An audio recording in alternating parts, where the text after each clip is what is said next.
In previous classes, we have studied the historical underpinnings of the Indian Constitution and the structure of the Constitution, and also the parts, the schedules list, and we are discussing about the schedules of Indian Constitution. The difference between the parts and schedule also was discussed, right? So what were the differences between parts and schedule?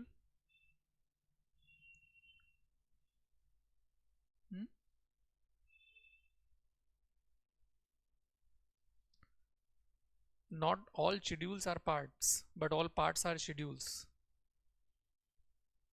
Did I say this?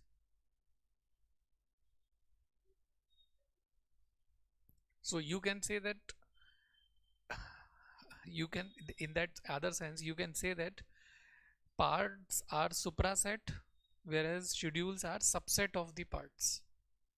So in that sense, all parts are schedules, but all schedules are not parts. We cannot say this, but yes, we can say that all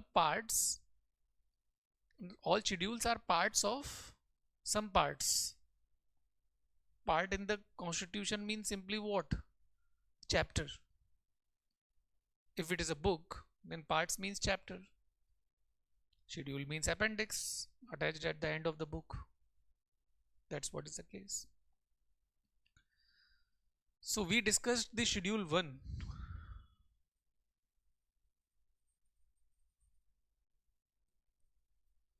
In that we discussed about name of Indian states and union territories. So it is factual in nature simply.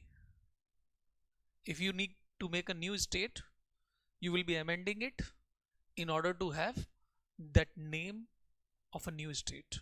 That's it. So last time it was changed for not after that J&K, then after that Dadar and Nagar Haveli, Daman and Diu, both integrated together, both the UTs. Okay, so this is the one, and if it is to be changed, then it will be done by ordinary legislation using simple majority, that is half of present and voting. This much we discussed. Now after that there comes schedule 2. Schedule 2 is about salary and emoluments. What is the difference between salary and emoluments?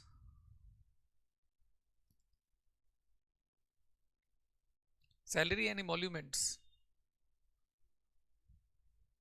in monetary terms, whereas emoluments may be not in cash but in kinds.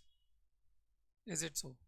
So dearness allowance is also emoluments, but it is given in cash against some of the commodities or services that you are getting, or against the inflation, right?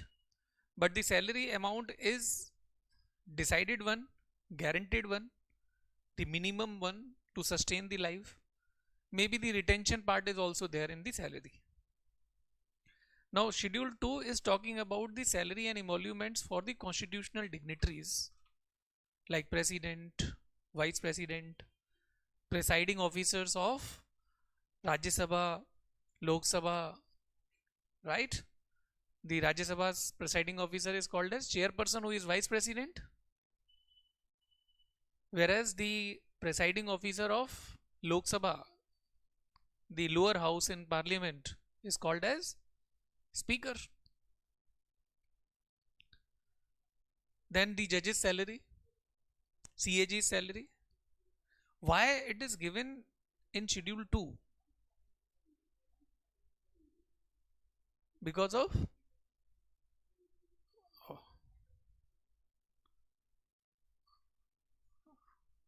independent of the government.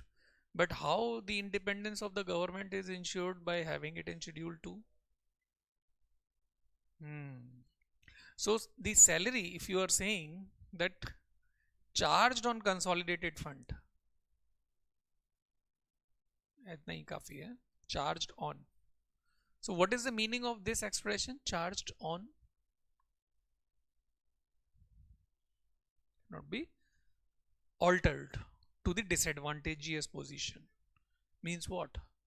If I or we have appointed you some constitutional dignitary and we have guaranteed you the X amount, right, to win the bread and butter for you and for your family, X amount has been guaranteed. Now you have started working contrary for something, and you have started doing something which is contrary to my interest. Then what will I do? Me, who has appointed you, will try to reduce your salary as part of retaliation, at least. If I'm not able to remove you, then there is a threat to your bread and butter guy. So this charged expression means the minimum salary that parliament cannot reduce it, right? So this is the importance of Schedule 2. Then there is another thing, that the vice president is given any salary. Vice president is not given any salary, because vice president is ex officio chairperson of Rajya Sabha.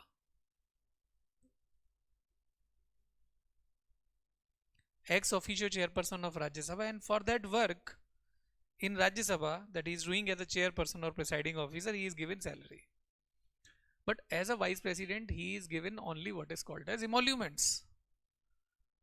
Means house to live, vehicle to travel, some cavalry, tea, sugar, number of servants, liter, milk in liters, there is a ration list, all emoluments you will also be getting.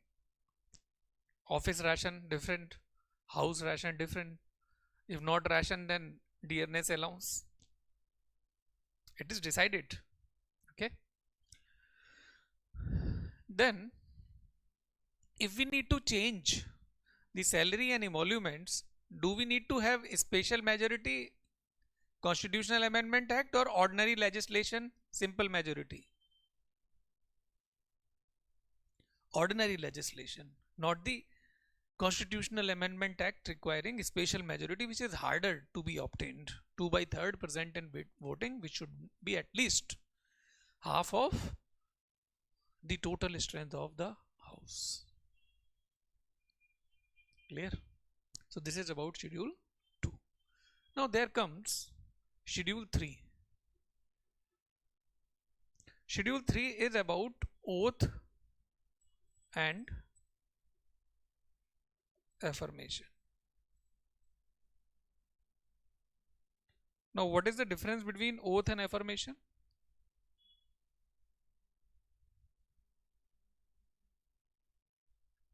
What is the difference between oath and affirmation?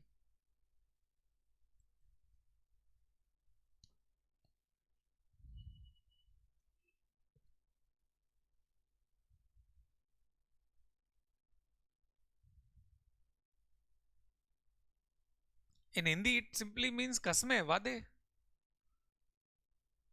It means oath is taken necessarily in the name of God, whereas affirmation is the promise to fulfill the obligations attached to the office or to your work. So I have to do this syllabus for UPSC. This is a promise kept with me. So this is simply affirmation. You are affirming. Whereas oath, which is taken in the name of God to break it on one fine day, right? So this is something that is violating the spirit of secularism. Don't you think so? On the one hand, constitution is saying no religion, but every religion equally, but not a single religion a VIP status. But every religion, if you are giving 10 rupees to religious affairs, so 1 rupee if there are 10 religions. That is that not the problem then. It simply means we are equally treating all the religions equally. Now, if this man or this person, whatever, is to occupy the office, one has to take the oath and affirmation. So, oath part includes me, my name, my surname, the name of the office, like that. And if I want to take my beloved one, my office spring, my forefathers, my place. So, for example, in South India, if the name is there along with the name, village name, sometimes the father's name also, the name is quite big, kind of tradition. And if I want to add something to it at my own, then it will be a mistake. Such mistake can be overlooked. So I am saying my name is Hindustan and I'm missing Pakistan, and I need to abide by the kind of things given in the constitution. So मैं Narendra Damodar Das Modi means me Narendra Damodar Das Modi संविधान को साक्षी मान के means in the presence of the constitution document and XYZ. So is it allowed? Can it be overlooked?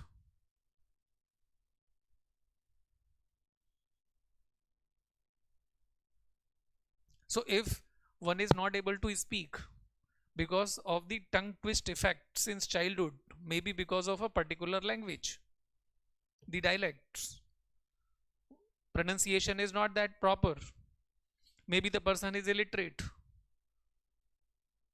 cannot write, cannot speak, and person has been elected as the president, one has to take the oath. Yes or no? So at best what is possible, and cannot hear also. But constitution is not barring such a person to be appointed as president. Only it says that one should be mentally fit. Means not a papu kind of person, means mama's boy. No? Who is mama's boy? You are saying this, I am not saying the name. So you should be caught. Huh? Everyone is mama's boy. No, mama's boy means mama's boy. Yeah. So anyway. Hmm? Hmm. Modi is mama's boy. Sometimes. But he also shows it in public,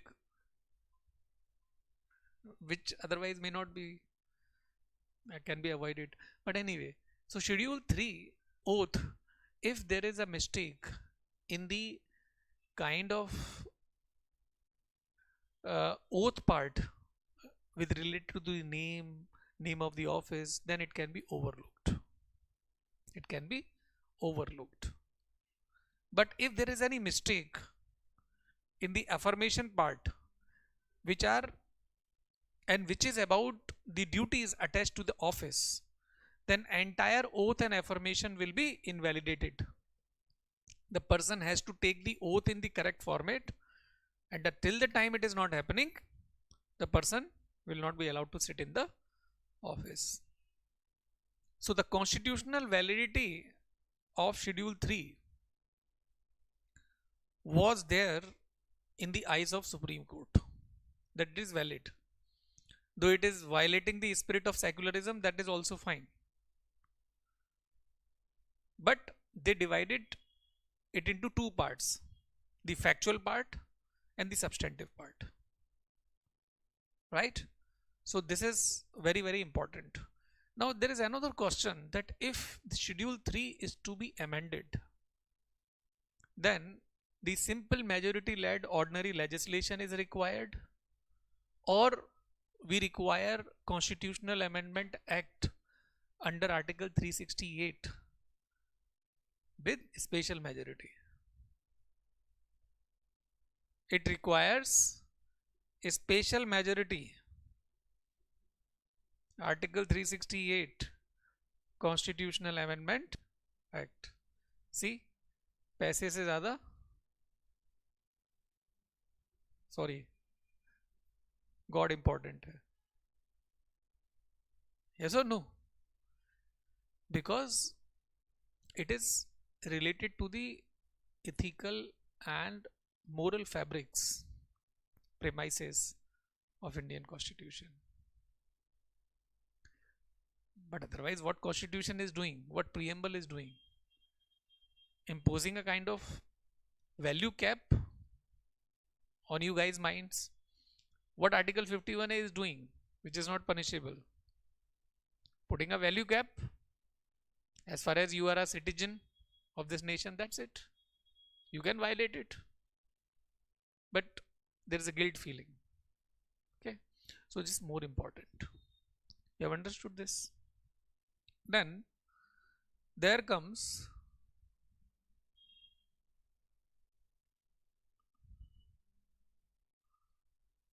Schedule 4. Schedule 4 was about allocation of Rajya Sabha seats among states. Rajya Sabha means Council of State, means upper house of Parliament.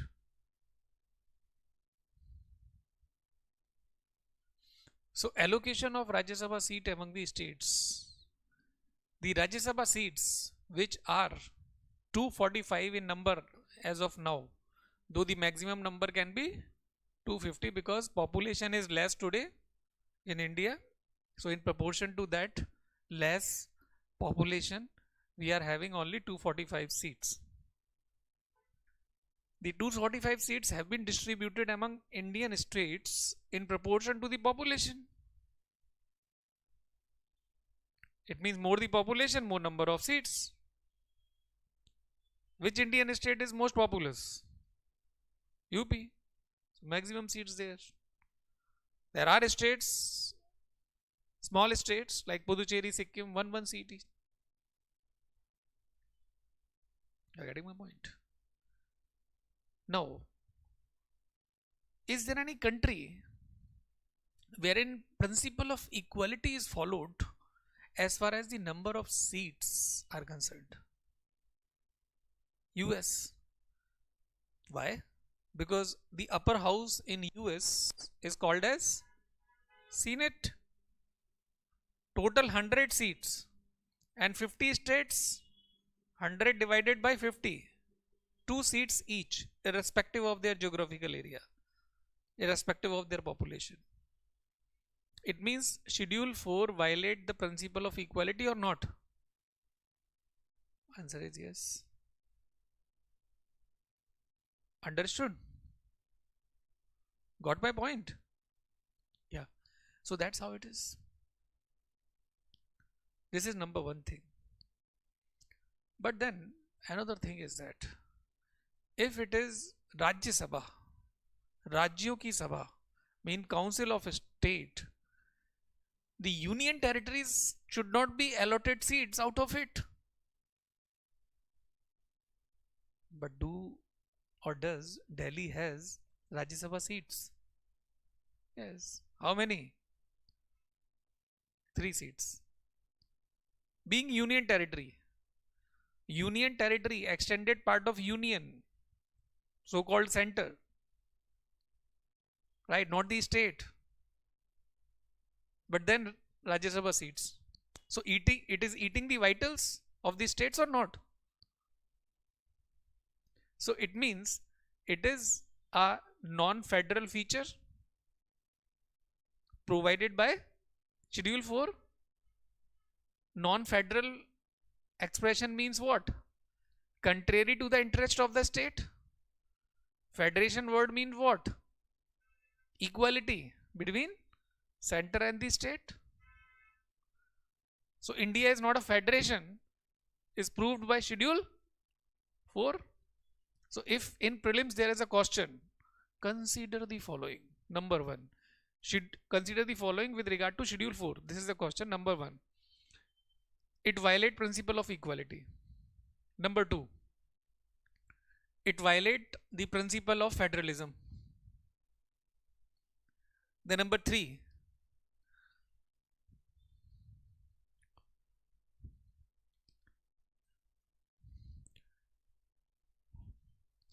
it violates the principle of unitary character. The number 4,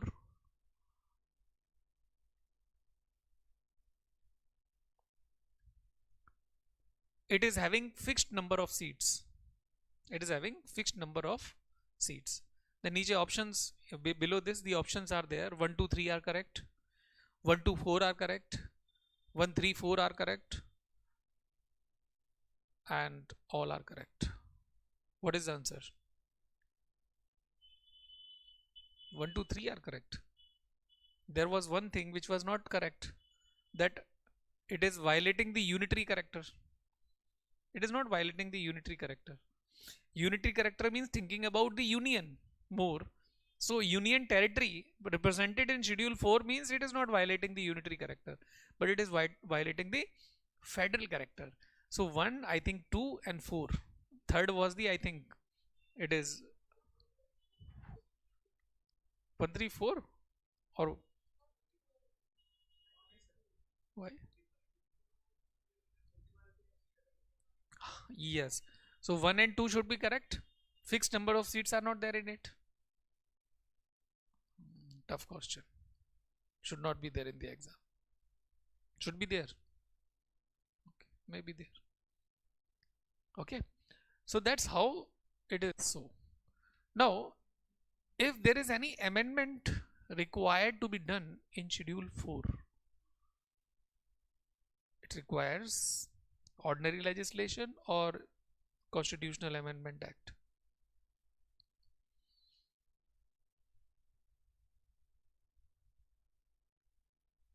So if in case a new state has been given birth, Schedule 4 will also be changed.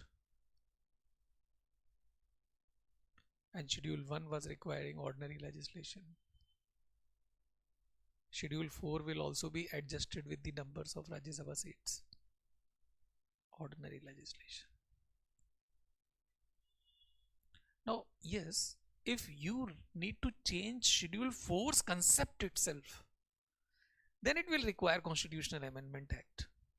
There is a difference. If there is a question in the prelims examination that the concept of Schedule 4 is to be changed, then does it require ordinary legislation or Constitutional Amendment Act? The answer is Constitutional Amendment Act. Concept means it is changing that equal allocation of Rajya Sabha seats. That's it. It means it is changing the concept that not in proportion to the population but in line with what US is doing. Then Constitutional Amendment Act is required. But yes, if the numbers are to be adjusted for a newly born state, then it's ordinary legislation.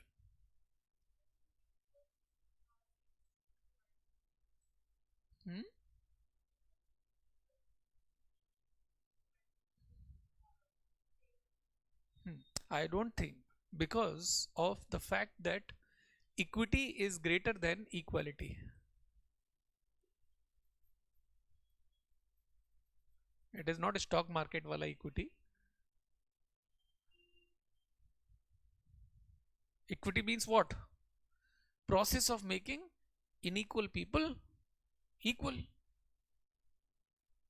and it can be made possible only when you are considering in terms of population, because actually who is the voter? The person. That's it. So equity here simply means if there are two people, right, 18-year-old, 18-year-old in the boxing ring, is it equality to put them in fight with each other? No. What you need to do? Jack effect, bulletproof, AK-47. Come, we'll fight. This Jack effect is called as equity. For example, reservation is also part of equity. This is positive discrimination. Making weaker at par the stronger one is fine. That is why reservation is justified. So in proportion to the population, it is fine. Then India is not a federation. It is not the result of the agreement between the federal units, but it is result of the instrument of accession signed, maybe by police state too, wherein the divergent forces are sometimes dominant.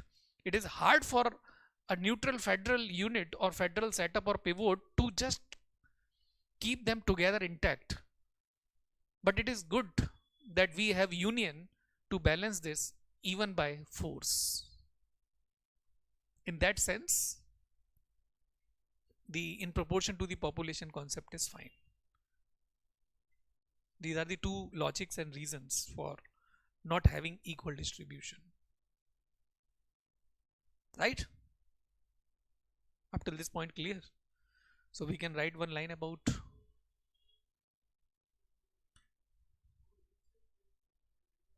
Constitutional Amendment Act. Ordinary legislation. Even in case of Schedule 2, if you want to change it, then Constitutional Amendment Act will be required.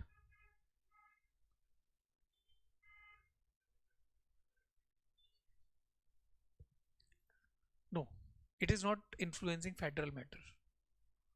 Right? But yes, if it is amendment here the what you are saying is required. What is he saying? So special majorities are different type.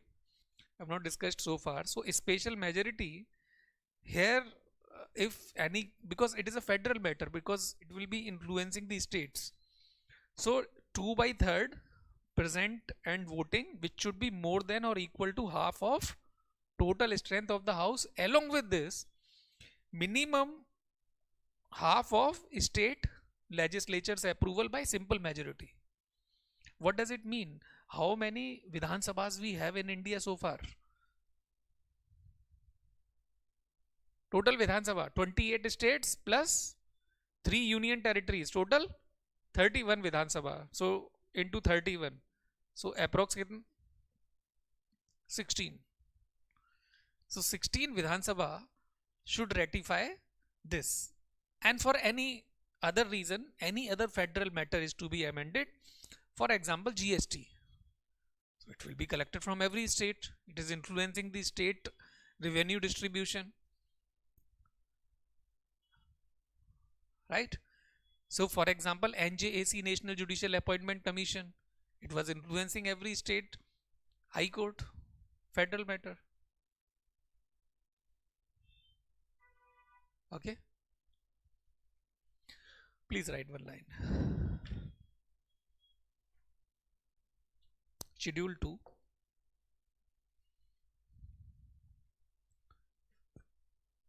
It provides for salary and emoluments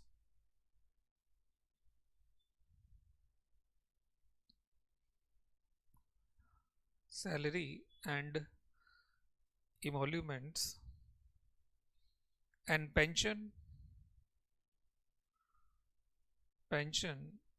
payable to the constitutional dignitaries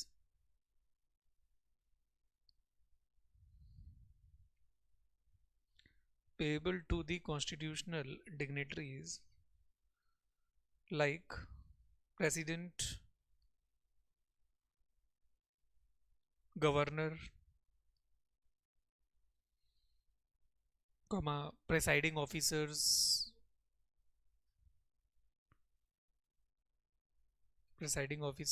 of various houses,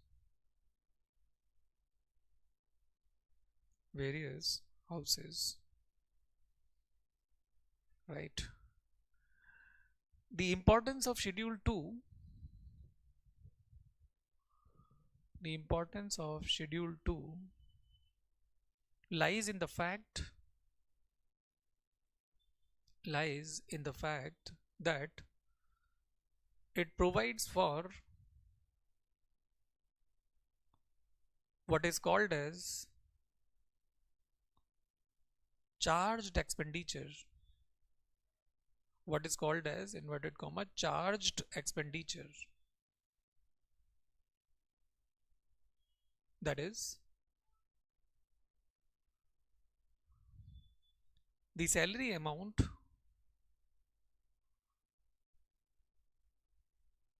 for a post cannot be reduced salary amount for a post cannot be reduced to the disadvantageous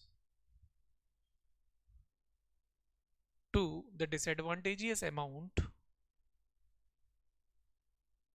during the term of the post during the term of the post, full stop. In a way, it secured the person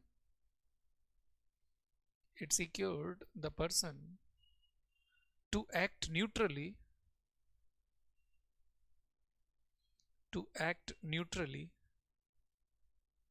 and not under any pressure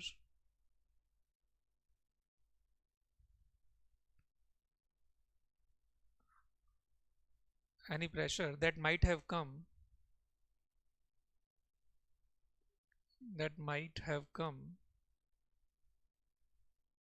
from any threat to his or her salary amount,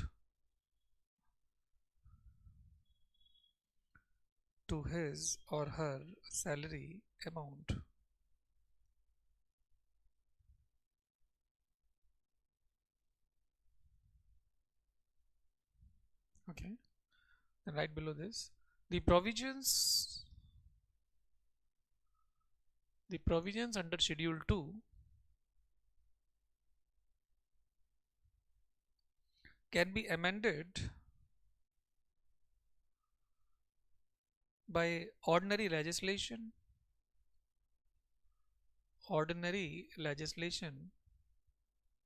using simple majority.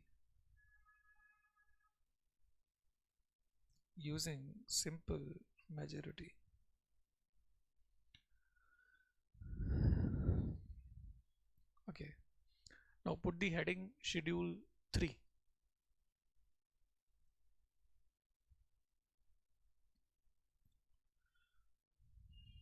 Write in it.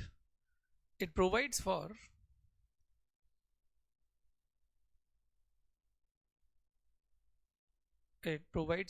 various format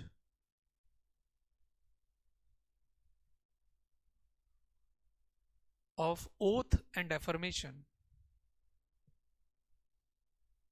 Various format of oath and affirmation. Full stop. Oath is something which is taken in the name of God. Oath is something which is taken in the name of God, whereas affirmation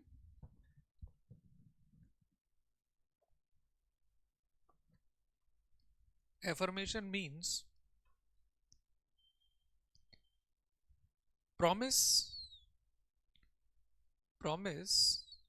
to fulfill the obligations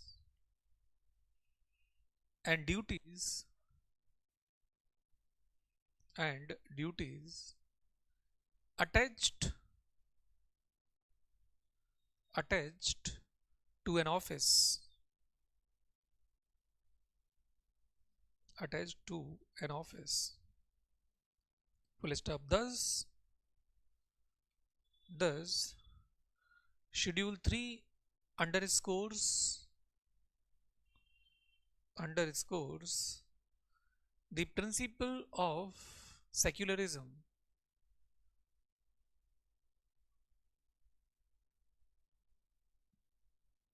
principle of secularism.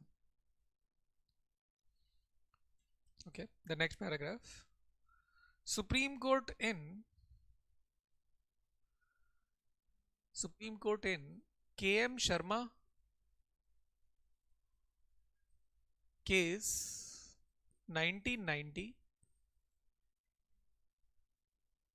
Supreme Court in KM Sharma case 1990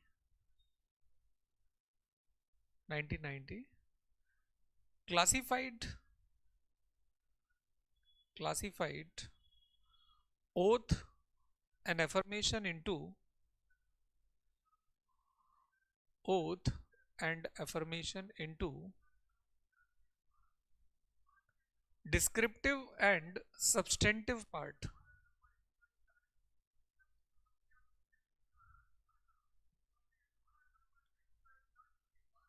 Descriptive and substantive part. Full stop. The descriptive part includes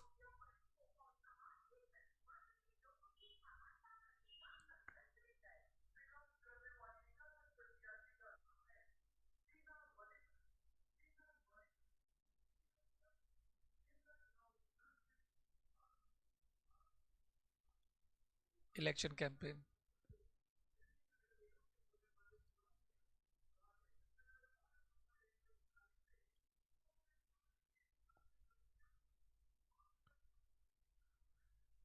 And please go further. Descriptive and substantive. The descriptive part includes name of the person,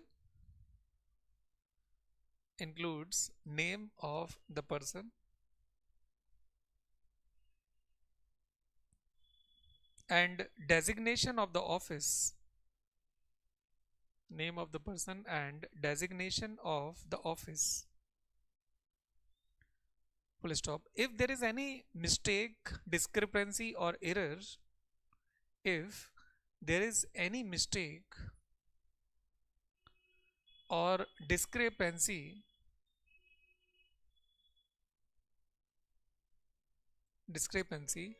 or error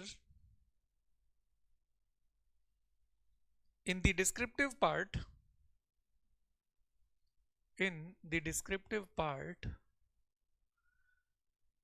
then the oath is not invalidated.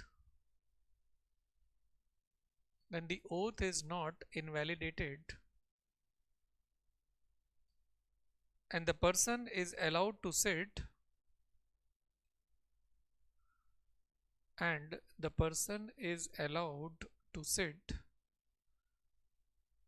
in the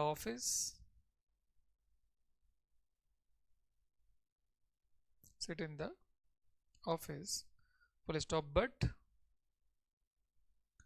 if there is any mistake in the substantive part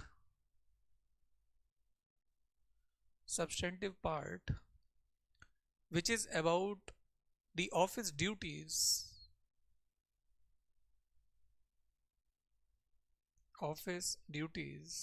comma, entire oath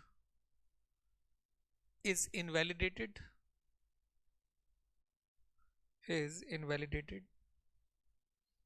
and the person has to take the oath in the correct format,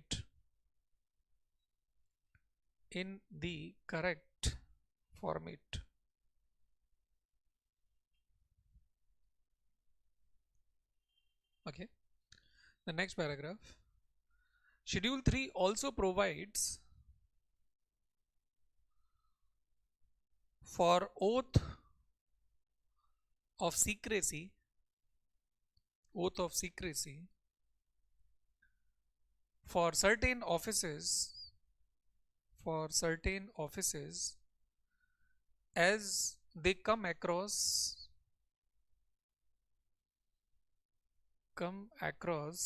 vital facts of the administration,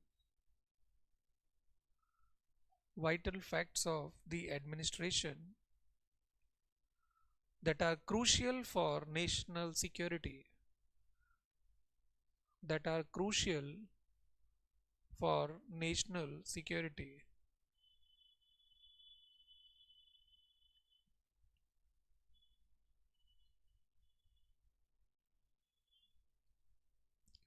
Full stop. The different forms the different forms of oath provided by schedule 3 for different offices reflect that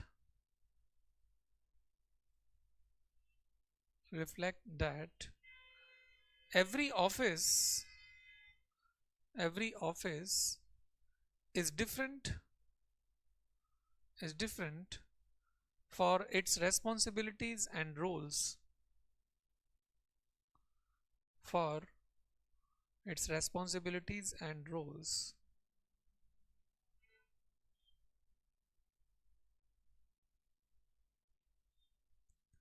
Full stop. Article 60, comma Article 69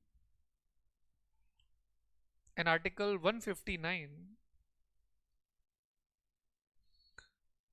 respectively provides the oath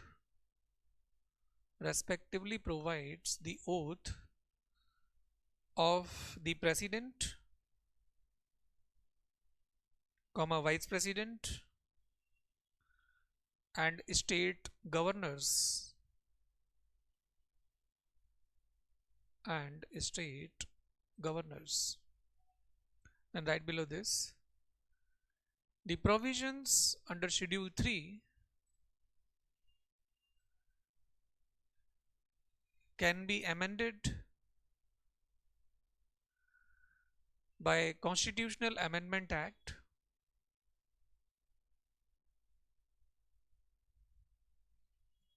under Article 368 using a special majority of 2/3 present and voting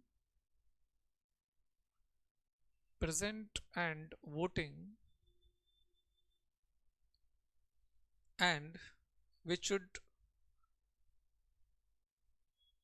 be at least half of total strength.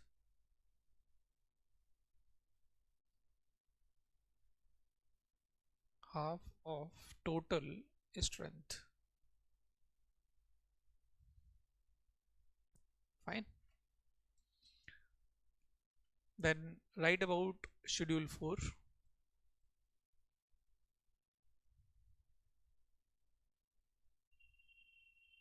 It provides for allocation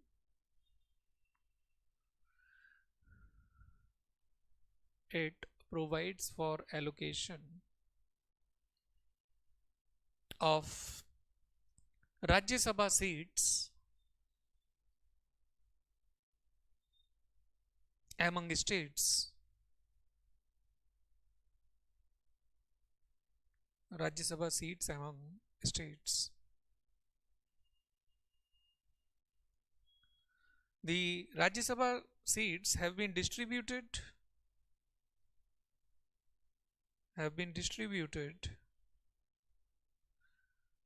among states and some UTs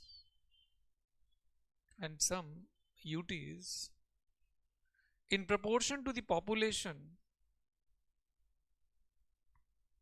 in proportion to the population,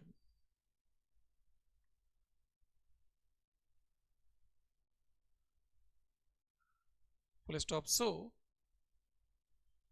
schedule 4 does not follow the principle of equality, principle of equality,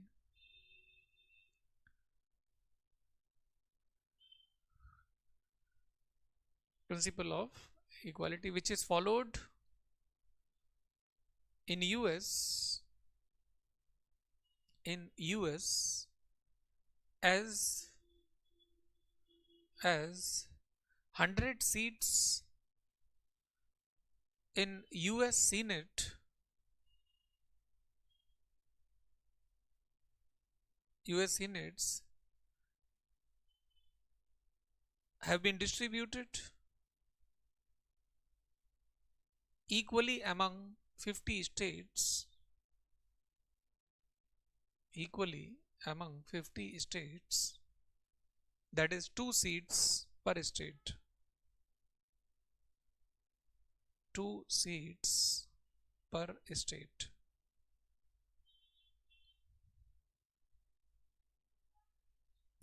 Full stop. So it reflects non-federal features of Indian Constitution,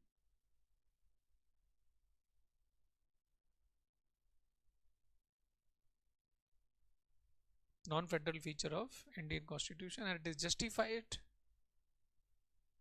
It is justified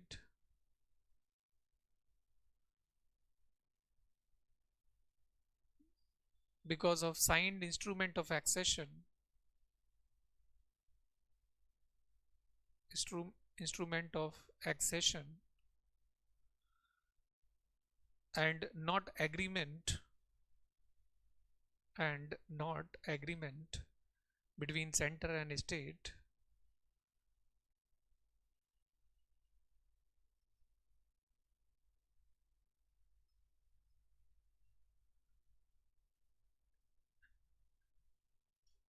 right?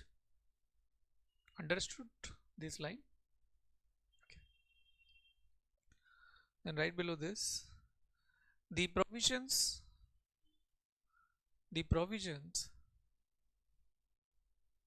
under schedule 4 can be amended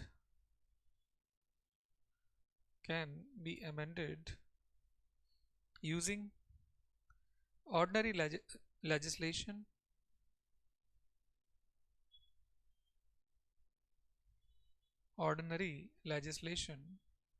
using simple majority.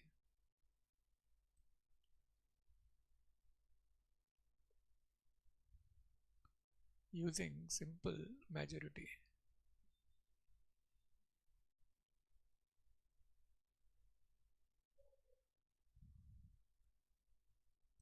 Up till this point clear? Now here in this schedule 3, there is an expression called as warrant of precedence.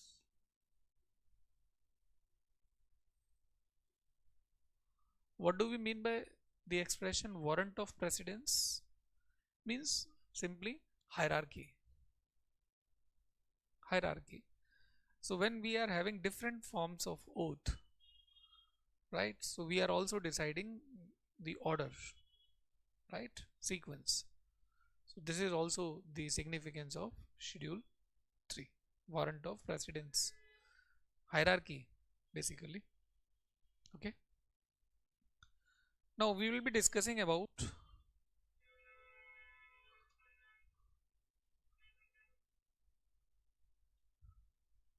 schedule 5 and schedule 6. Both of these are providing administration and control administration and control of scheduled tribes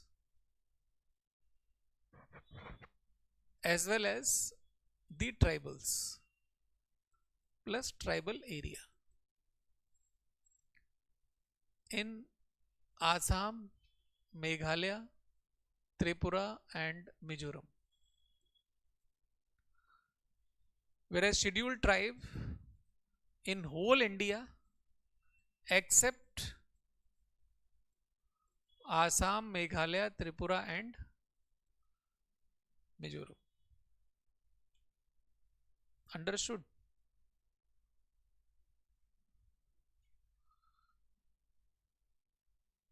It means this is for scheduled tribes, this is for tribals. So the very first difference, what is the difference between scheduled tribes and tribal?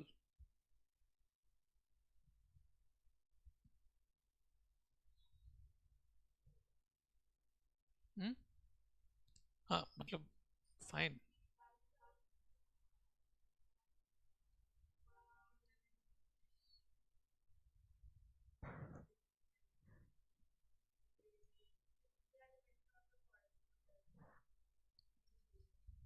Hmm. Nomads. Nomads. NOMAD. Primitive India. Sentinels. Sentinel Island. Hmm. Andaman Nicobar. Sentinel. Jarva tribe is there in Andaman Nicobar. Sentinels. There is an island when you go to Europe. So there is a Sentinel Island. You will find it in between, which we can control, capture just in 2 hours time. But we are leaving it as it is, preserving it. So they are innocent people. Civilized norms, culture is not known to them. That what this cloth is all about, what education, bow, arrow, and all like that. Okay, capturing the prey, killing it, and in night, bonfire camp, Hololulu dance. Tribals. It means if we see the anthropological loop or not anthropological loop, the kind of development then from the Homo sapiens, right? So called Adam and Eve. Then we had the races of Homo sapiens because of the geographical impact. So these are the races. So races are based in the continents. So African races, Asian races. Okay. Then the races are divided into what? The religion. Then religion is into caste. Then caste is into subcaste. Then into gotra. But before races, there comes scheduled tribes or scheduled type along with this. But before this, there comes tribals. And before this, Homo sapiens. So we all are.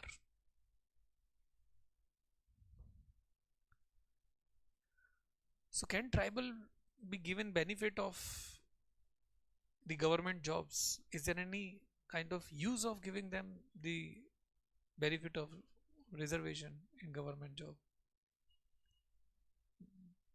Leave aside the education, they are not literate, they don't understand it, they don't wear the clothes the way we wear. Like in Jarva tribe, when you go to Andaman Nicobar,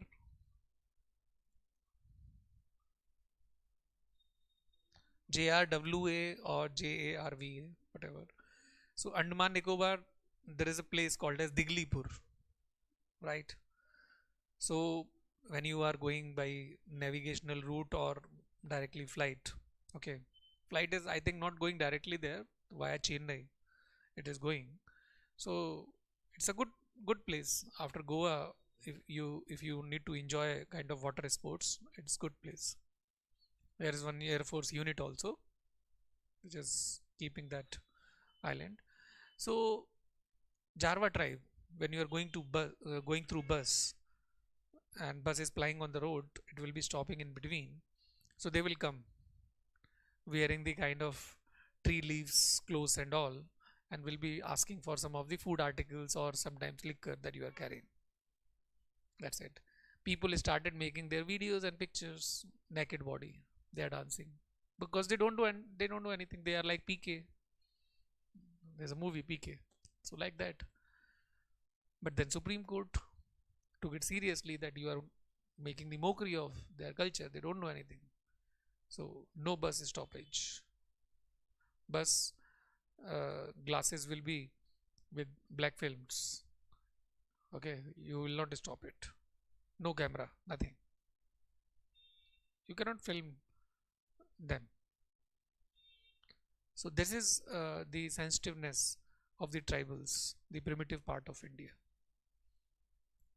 Now, if you need to provide the protection, then you will be providing more protection to the tribals or to the STs? To the tribals. To the tribals more. Because they don't know anything. Even if they are killing you, thinking that you are the enemy, so it is not their fault.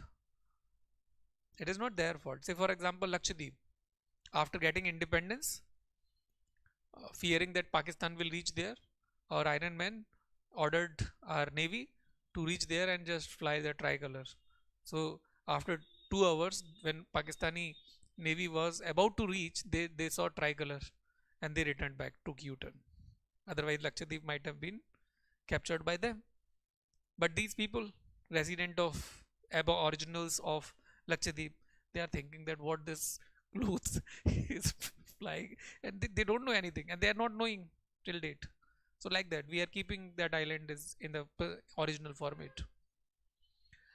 So when we talk about STs, schedule simply means index. We have indexed some of the tribals because they have come a long way, understanding the education.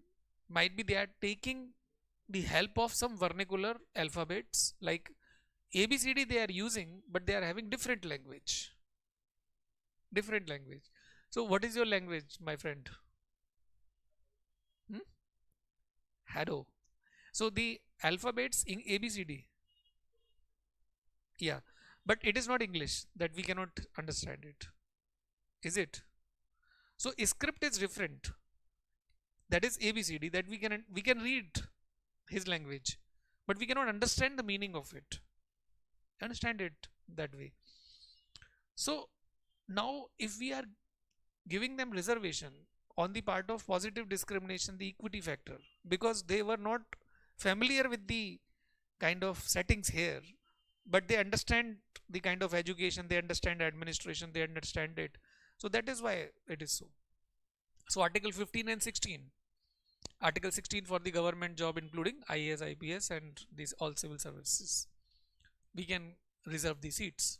So out of the kind of 50% plus 10% EWS quota, we are having the ST reservations 7.5 or like that. 14.5 something for SCs and 27 for OBCs. Now, there is another thing. When we are protecting scheduled tribes and the tribals, what type of protection is available and what type of bodies they are having? So, here we are having something called as Tribal Advisory Council.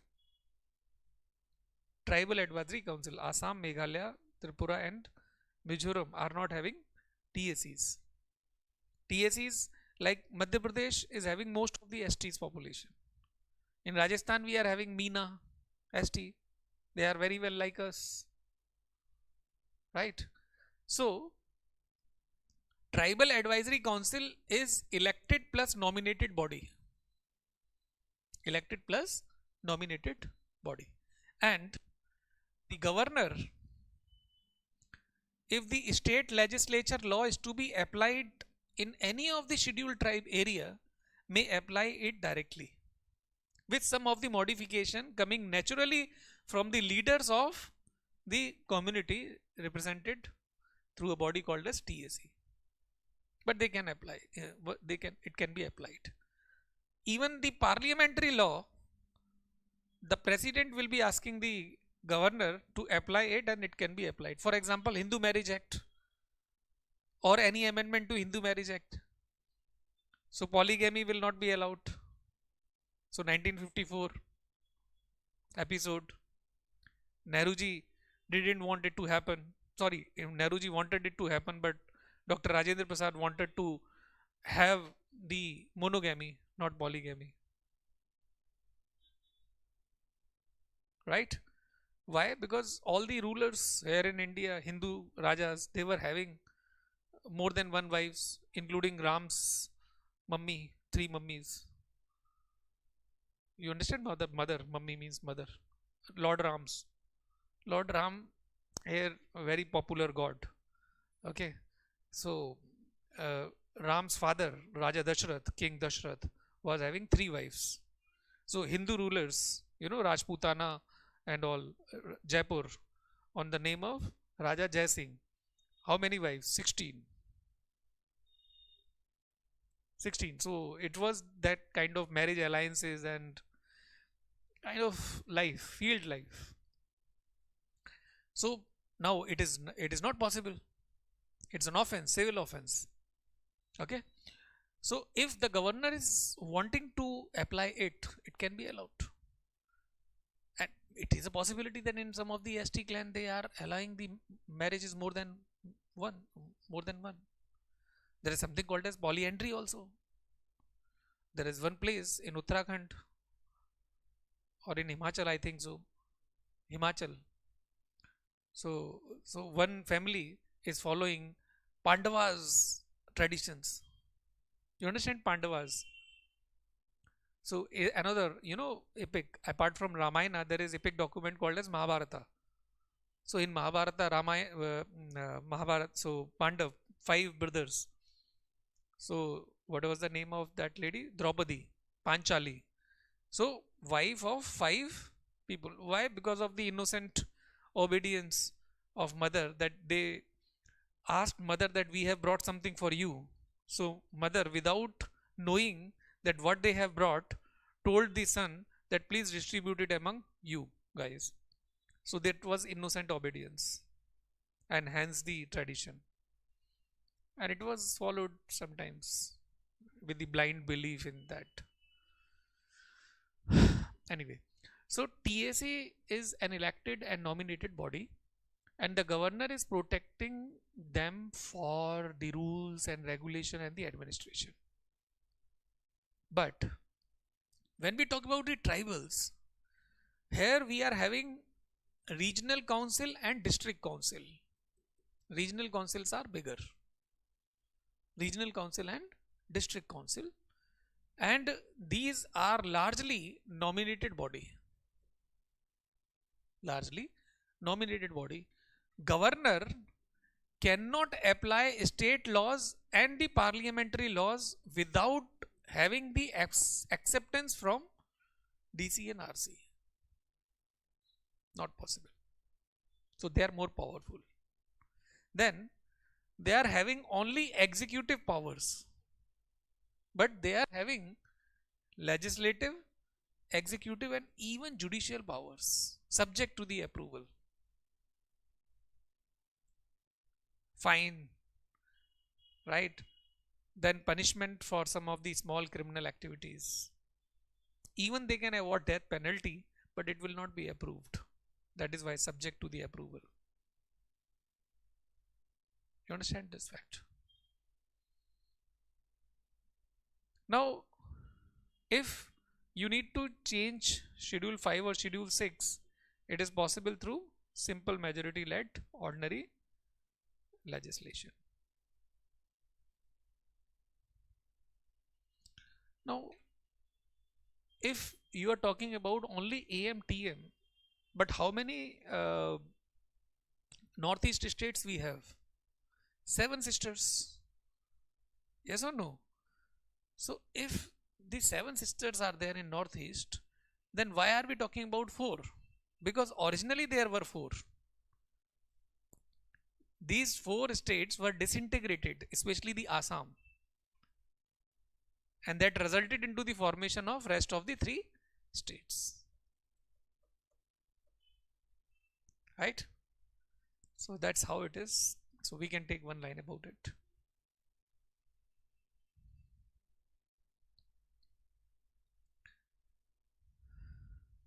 Schedule 5 deals with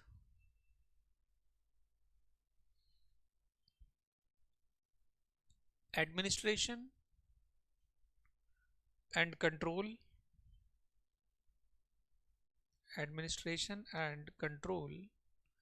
of scheduled tribes and scheduled areas.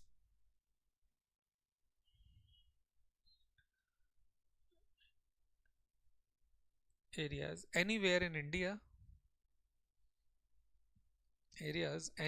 India, except Assam, Meghalaya, Tripura and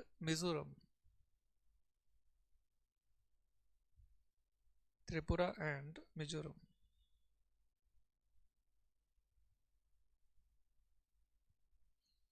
Full stop. Major provisions of Schedule 5 are as follows. Major provisions of Schedule 5 are as follows. Number 1. The President is empowered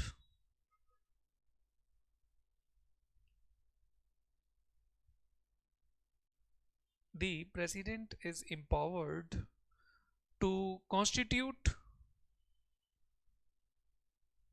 or abolish,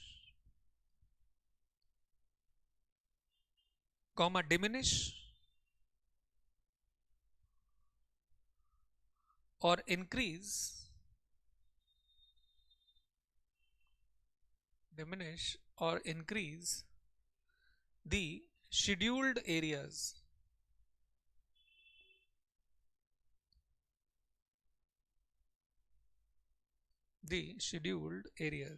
The number 2, he can give direction to the state.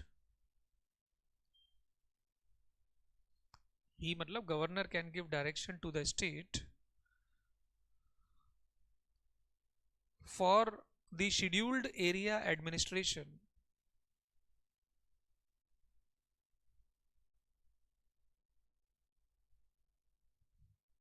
Then number 3,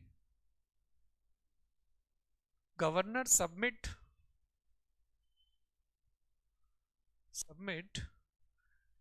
the report of scheduled areas to the president regularly.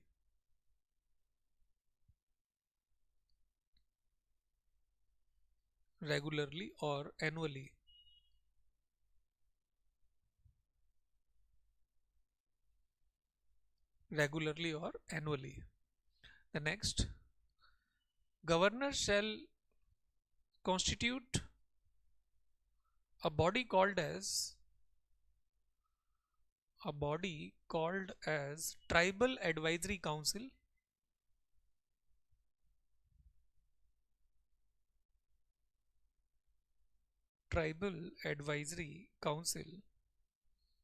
To advise the governor for the welfare and advancement of scheduled tribes.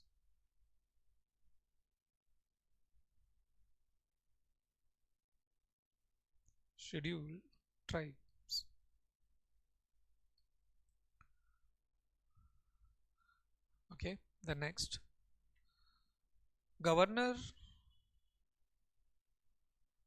may apply any state law or parliamentary law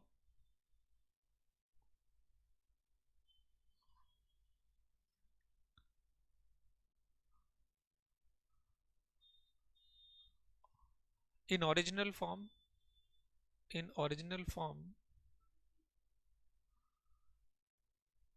or after modification or after modification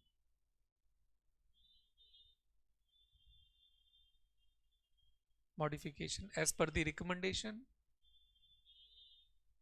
conveyed by TAC conveyed by TAC.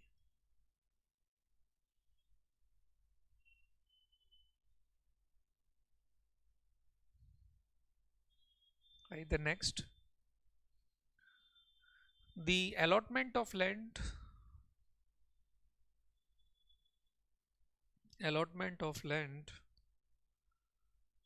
comma use of forest area and water bodies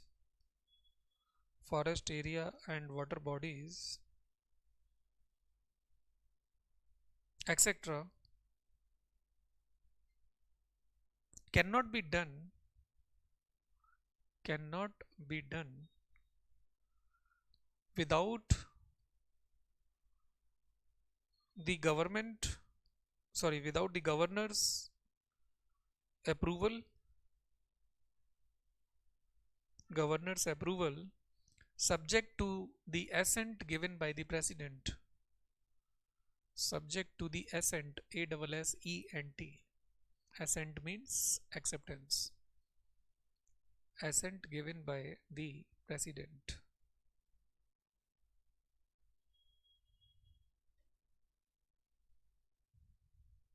Right. Then write about Schedule 6.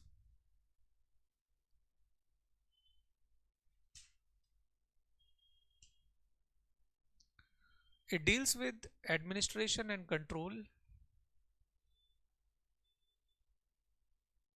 It deals with administration and control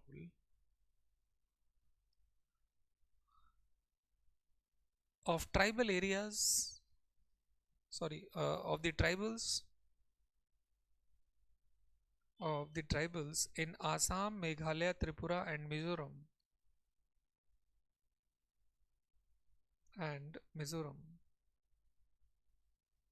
Right. These areas enjoy autonomous status for more liberty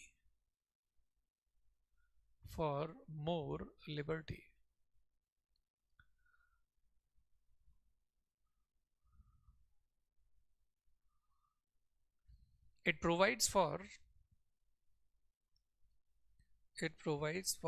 regional council and district council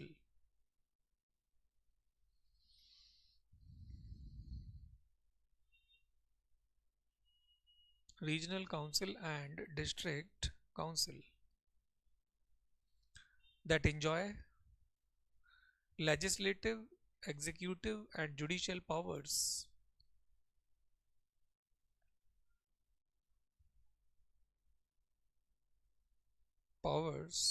To protect not only management of land and forest,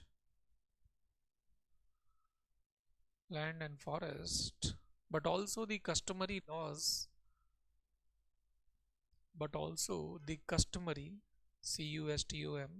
customary laws related to marriages, divorce,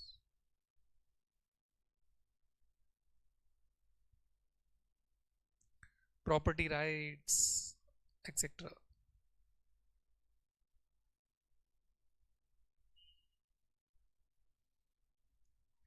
Property rights, etc. Full stop. It also provides for village councils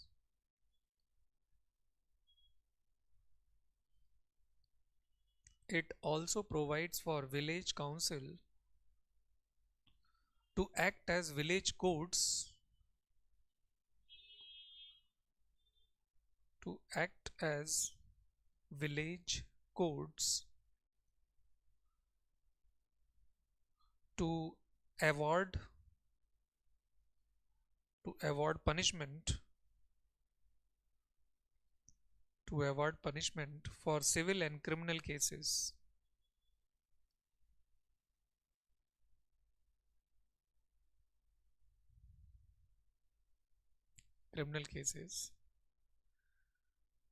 Full stop. Such punishment can be appealed in any court of India.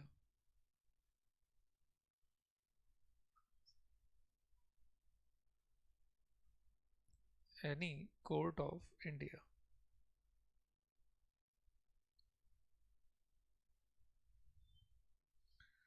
Give the heading difference between Schedule 5 and Schedule 6. Make a table.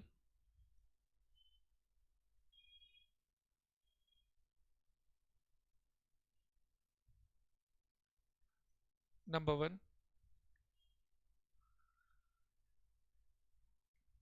It is available, Schedule 5 site.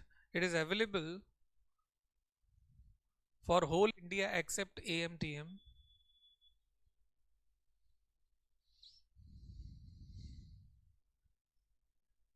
It is available for whole India except Assam, Meghalaya, Tripura and Mizoram.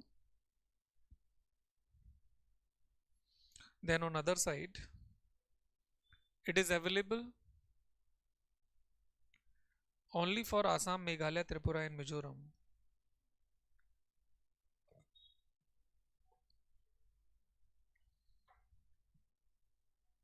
Right. Then number 2, it does not provide for autonomous status to scheduled areas. Autonomous status. Autonomous is from autonomy word. Autonomy means liberty. Autonomous status for scheduled areas. On another side, it provides for autonomous status for scheduled areas for more liberty.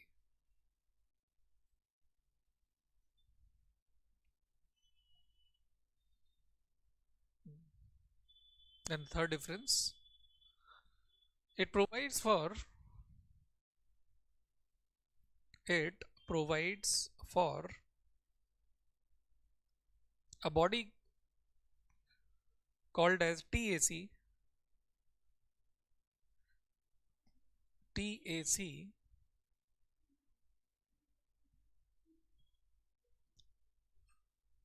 body called as TAC, to aid and advise,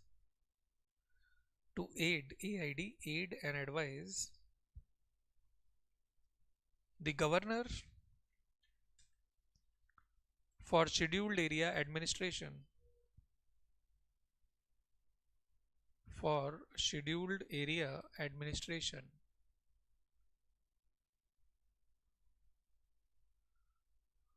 Right. Then on other side, it provides for district and regional council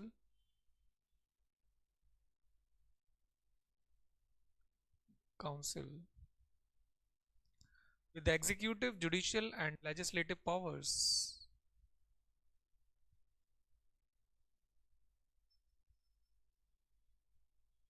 Judicial and executive powers. Right.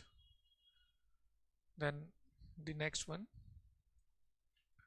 TAC is a nominated body. TAC is largely a nominated body that enjoy only executive power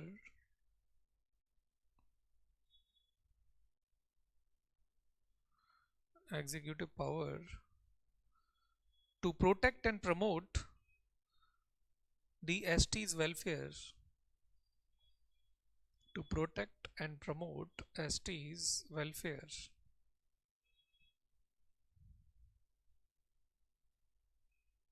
ST's welfare. Then on other side, DCRC oblique VC, DCRC VC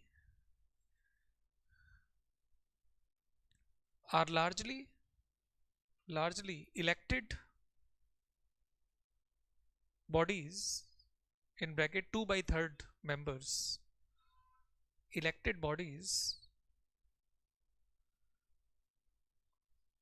to protect not only well-beings of the tribals, not only well-beings, WELLBEING, beings of the tribals, but also their social customs, but also their social customs. The next point.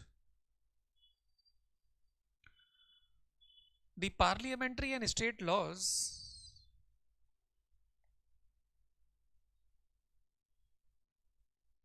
are applied automatically. State laws are applied automatically, subject to desirable modifications,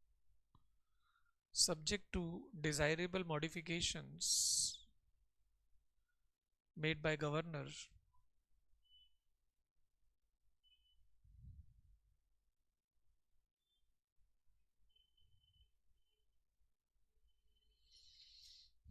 Then on other side, no automatic extension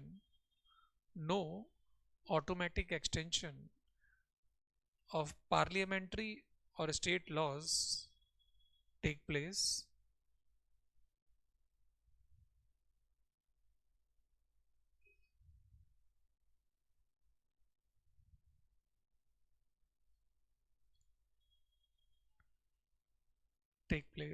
but yes, after suitable modification, these may be applied.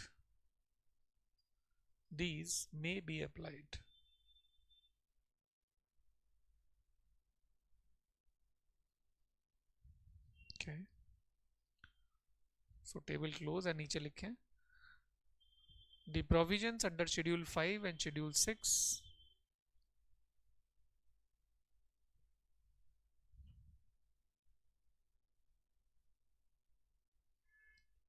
provision under schedule 5 and schedule 6 can be amended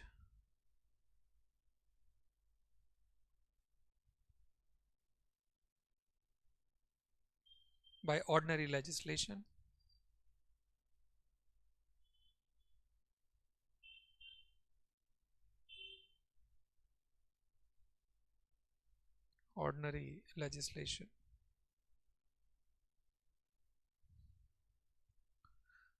using simple majority.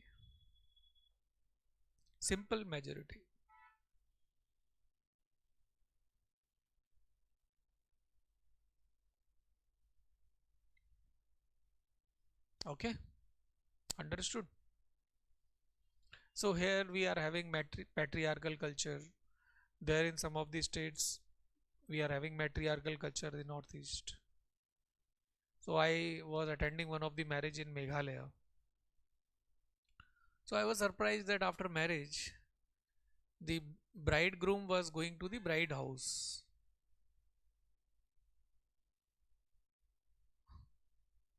Yes or no? So in your area also it is happening. Only Meghalaya. There is one community name, na? What is that community name? Garo and Khasi. These are the hills. On the hills name the community name. Garo, Khasi, Zetia, if I am correctly pronouncing it. So it was a good custom. Then in one of the tribal area, because the sex ratio was skewed, the number of male were declining, or maybe the population was declining. So the community leader of that tribe allowed the marriages between the blood relations. The neonate born out of such wedlock were dying soon after death. Then the medical study was done. So entanglement of WBC and RCs or RBCs was there. Familiarity with the RBCs in the blood relation, and because of that blood clots formation and death of the neonate. And then the community leader was advised that this is a medical compulsion, you cannot do, and it is not good for your own community. So, and then they stopped it. So even for the tribals, counseling may be possible. Then there is another episode of Naga Ho, Naga Ho tribe.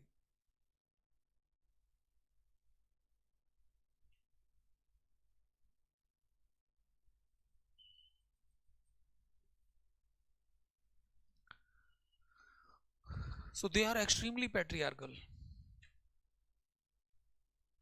So when chief minister decided to give women some special status in form of some reservation, all community male objected to it. It is against our ego. Even the chief minister had to resign. Chief minister had to resign for this episode. So certain things happen. So they are having their own, you can say, ideals, their own ideals. Okay, so we need to protect the way they want. It's as simple as that, because they are happy about it, because they are following it for so long. So we are also happy. Okay, so now we talk about schedule 7.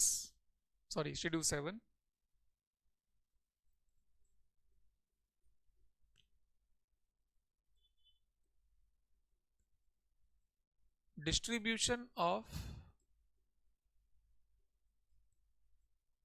subjects.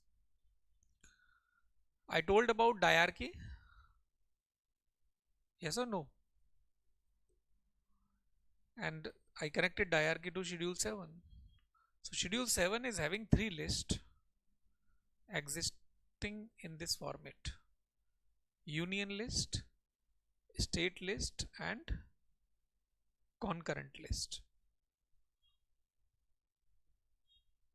The subject in union list oscillate from 95 to 100. In the state list, the subjects are in tune with 65 to 70. In concurrent list, the subjects are in tune to the number like 45 to 50. The subject mentioned in union list are can be legislated over by the parliament. But in the state list, the subjects are legislated over by the state legislature. In concurrent list, the subjects can be legislated over either by the parliament or by the state legislature. But if there is a conflict between such parliamentary law or state legislature on one subject mentioned in the concurrent list, then parliamentary law shall prevail.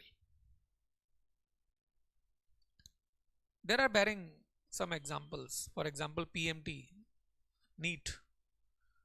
Why the interest of South India, especially Tamil Nadu, dominated over the centers? Judiciary allowed it. You know that episode.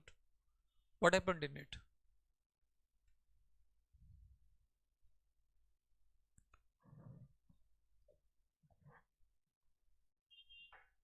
Application of NEET was delayed in case of Tamil Nadu.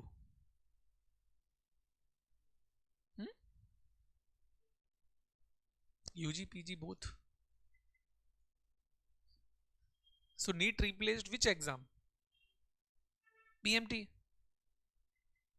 Okay, so for example, for IIT you prepare after 12th, or for medical you prepare. So the controversy was there that uniformity of the pattern is not followed. The syllabus is not same. Different variety of medical colleges are there. They are not able to have MBBS for the want of money sometimes. In Tamil Nadu, it was easier to do or to get MBBS. But for Tamil Nadu, Supreme Court delayed the application of NEET exam for that state. And they gave them 2 to 3 years because the universities were mushrooming, lots of investment, but the studies were good there. So that is why a court allowed it to happen. These are the exceptions, but that exceptions may be there because of a particular court decision. But the constitutional spirit says this.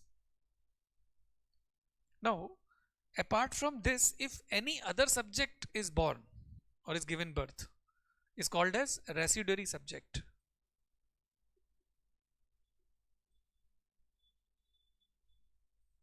Residuary. Residue means the ashes. The residuary subjects are belonging to whom? To the union. To the union. In case of US, residuary subjects are belonging to the states. That is a federal feature. But here it becomes non-federal feature, making the stronger more strong. The union, you are inflating this number. But in case of J&K, earlier, up till Article 370 was present, the residuary subjects were belonging to J&K. It means it was truly enjoying the federal equation with the center. But now it is not so. Okay. So this is about the Schedule 7. But if I may ask, what is the difference between distribution and separation of power or separation? Or for that matter, what is the difference between distribution, devolution, furthermore decentralization?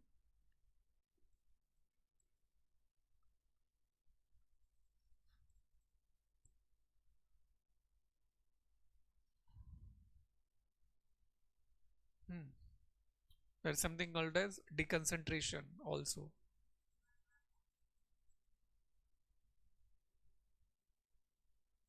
What is the difference? And also delegation.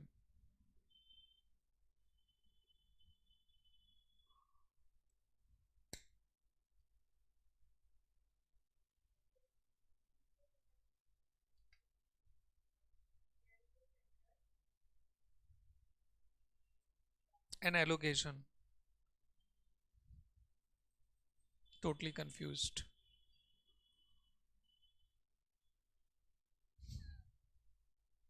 Allocation, distribution, devolution, decentralization, delegation, deconcentration.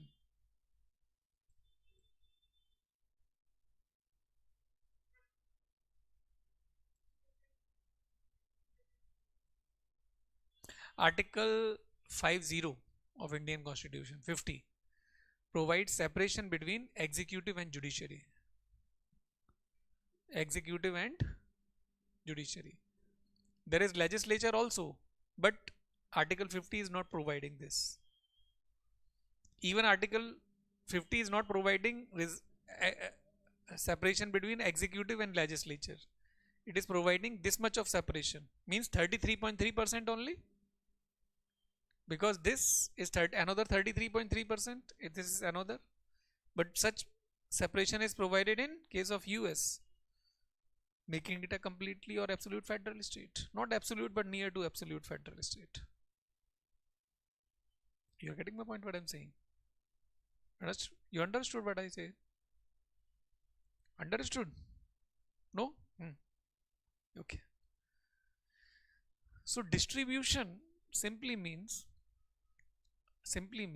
dividing the things in proportion to the resource available and in proportion to the number. So I am having 10 breads to distribute it, right, for each. Okay, this is the division complete, not a problem. Allocation may be there in proportion to one of the factors. in terms of number of people, in terms of number of resources available or quantity of resource, right? So it may be partial or it may be fully. We cannot say this. Whereas separation is completely disjoining one of the organ with kind of checks and balance mechanism. This is one difference. Then this distribution mentioned in schedule 7 is for law making purpose, and both are legislature. Parliament is also legislature, state is also a legislature. There is no division, but the division is between the political units. The center is a political unit, state is a political unit, even it is not a geographic unit. There is a geography map, there is a political map. Political map is revisable. If the delimitation commission is coming, demarcating other states, political map is changed. But geography map, until unless earthquake, tsunami, sea level rising, or any other avalanche happens, then geography map will change. Then there comes devolution. Devolution is a revenue nomenclature coming from top to down. So devolution of funds are devolving. So have you seen the milk skimming machine? If you're pouring milk from the top, then what will happen? The spillage of the lighter particle and the heavier particle will come in the center. So that is what devolution. Decentralization simply means not only you are transferring responsibility, but also you are transferring authority. Means transferring authority along with the responsibility. So for example, panchayat. Responsibility is also yours to conduct the election and authority is also yours. Decentralized. So 73rd and 74th Constitutional Amendment Act are example of decentralization. Then deconcentration means transferring the administrative control only. Means schedule 5 and schedule 6 are example of deconcentration. Office of District Magistrate or DC as an IAS is an example of transfer of administration, deconcentration. Only administration, not the legislative, not the political, not the financial. Delegation is half decentralization, means only the authority is transferred, but the ultimate responsibility is of the one who is on the top. So delegation is similar to power of attorney. Like your father went outside, said to you, please sit in my cabin and just keep sitting, don't do anything. But what you did? You did something that father was doing, but for different purposes. You spent money for your own cause. Power of attorney was misused or not? But for that misuse, who is responsible? Your father. So that is what delegation is. So minister is delegating the power to the IAS or to the officer, but any mistake is done is borne by the minister. One has to reply to the public when he is going to ask the vote again. Understood? So this is conceptual. So can we write something about schedule 7?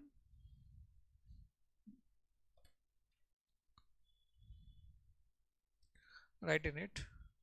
It deals with allocation. It deals with distribution of legislative subject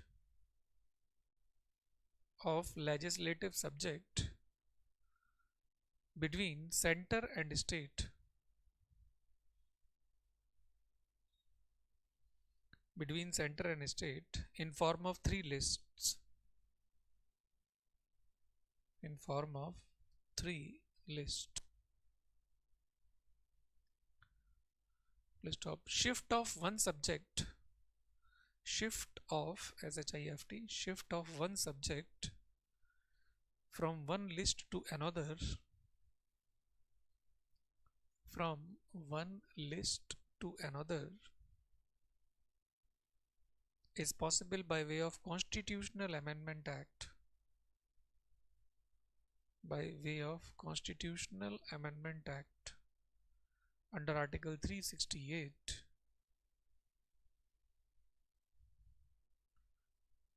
using a special majority, using a special majority.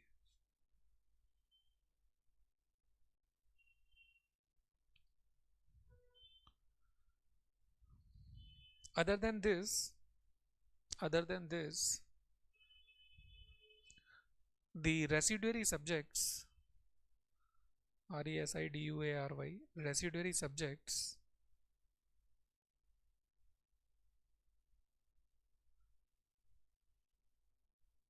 if they come up, comma, if they come up, then again comma, belongs to the union,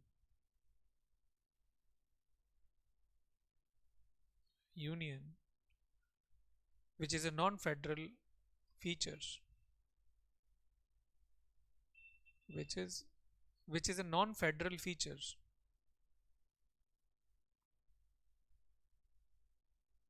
as in case of US being a federal state, as in case of US being a federal state, such subject belongs to the state.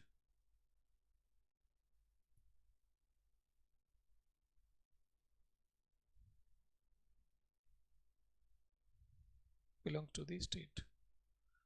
And right below this, distribution word is different from separation. Separation mentioned in Article 50.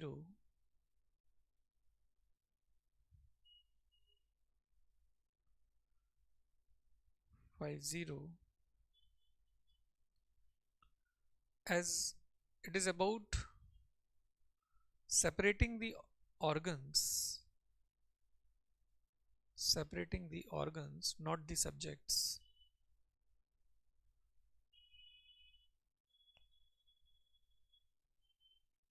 Not the subjects.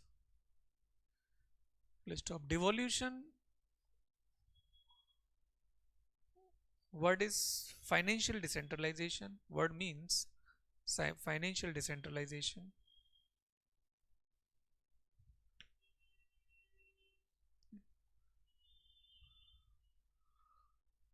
Then decentralization means transferring authority and responsibility both.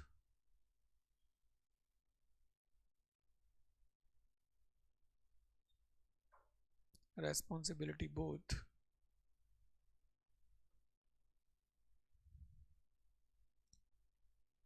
Then delegation means transfer of only authority, and not responsibility.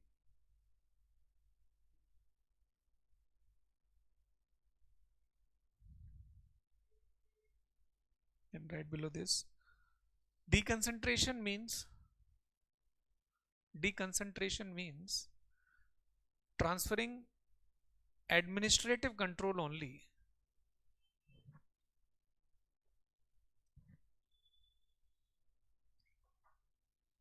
Transferring administrative control only. For example, office of DM.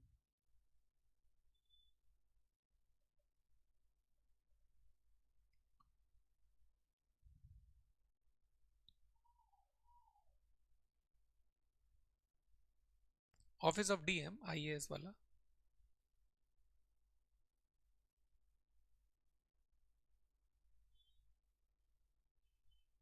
Okay.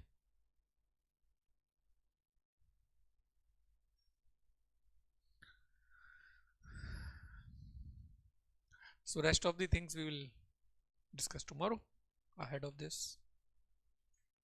Fine. Which?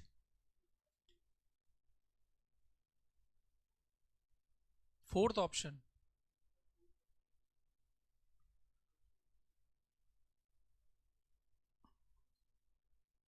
In between. What was the question?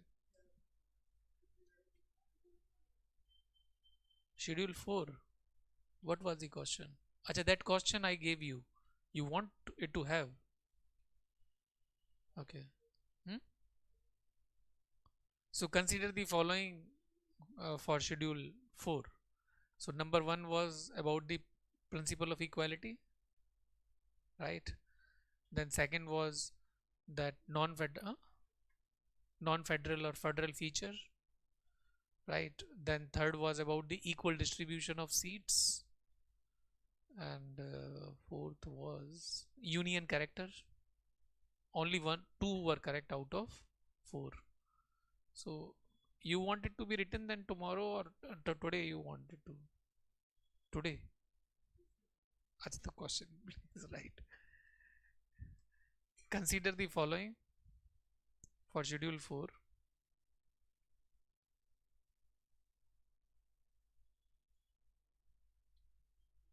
Number 1,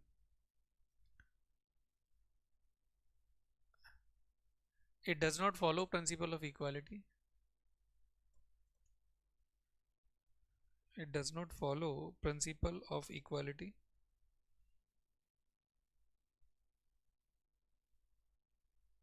Then number 2, principle of equality. Then number 2, it does not reflect federal feature.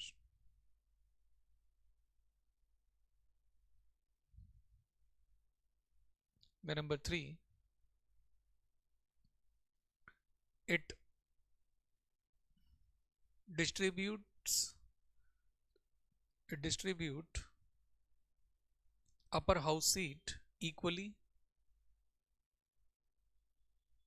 among all states.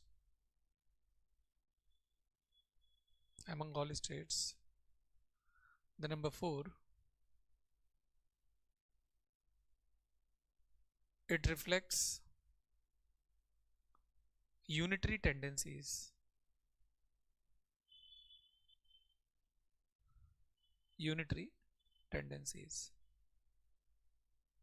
Right? Then below this the combination 1 or 2 correct, 3 or 4 correct, 1 or 4 correct, or 2 or 4 correct. Okay, so any of these you can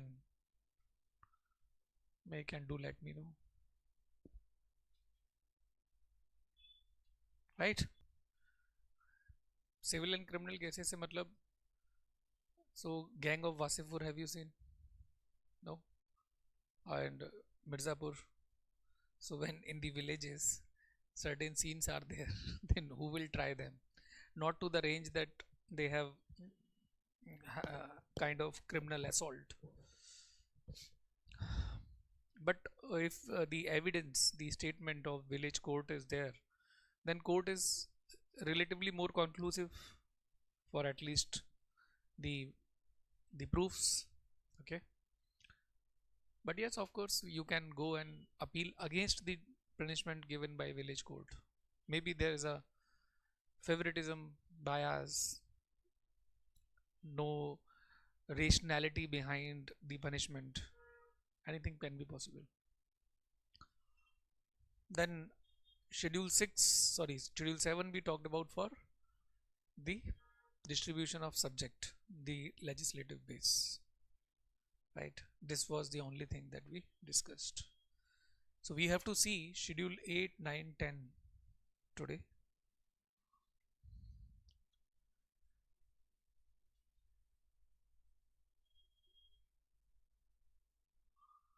Schedule 8 is talking about the languages.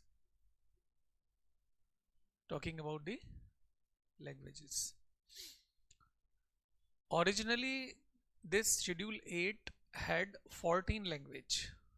but today it has 22, means 8 more have been added to it. So Bodo, Dogri, Maithili and Santhali as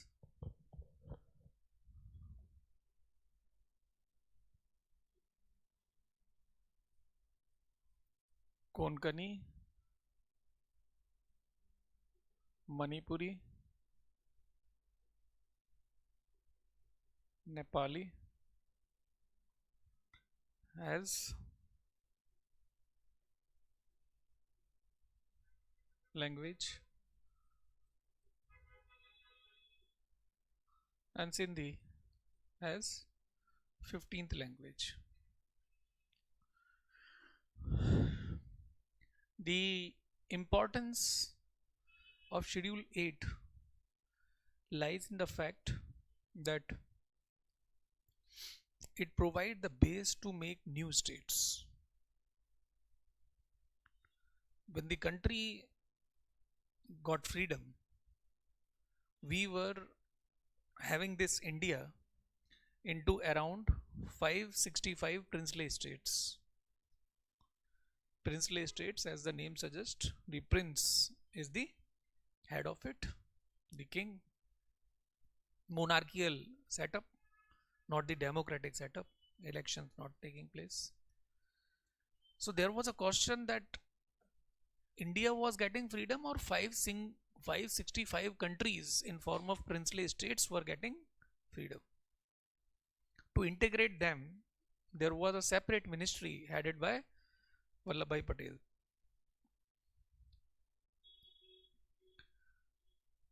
So instrument of accession was signed, right? It was a 2-page document. It is available on Google if you want to look at it. Now, the 565 princely states were divided into 4 categories: Part A, B, C and D. And these ABCD states were available in Part 9. But Part 9 today, it is having the Panchayat and municipality. Okay. Now, in ABCD, what was the categorization? In A, those states were there that were having elected representative. Big states, right? Like UP, Bihar, Maharashtra, state of Bombay, state of Hyderabad. Then in B, the nominated head like Raj Pramukh, any monarchical title was used, Rajkumar, but partly elected also, but not fully.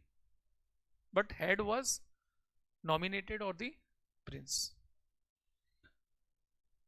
Part C was having the chief commissionerate, wherein elections not possible, maybe because 2 areas are fighting with each other, that election will not take place, or the population is not able to cast vote because they are not educated, even not literate, tribal sometimes.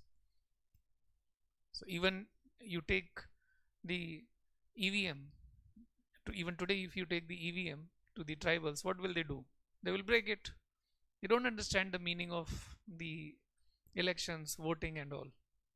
Not possible. So chief commissionerates, today we have union territories, some of the union territories on this base. Union territory means not the state. Union territory means the extended part of the union. Why? Because it is headed by or looked after by the president nominally. So president, being a neutral man, can look after them well, saving them from the state politics, saving them from the already not well nourished body, or comparatively not that nourished body, what nourishment can be provided by the union to them. Okay. Now D was having Andaman and Nicobar, right? Black water punishment, काला पानी की सजा, है ना? काला पानी. Why water is black?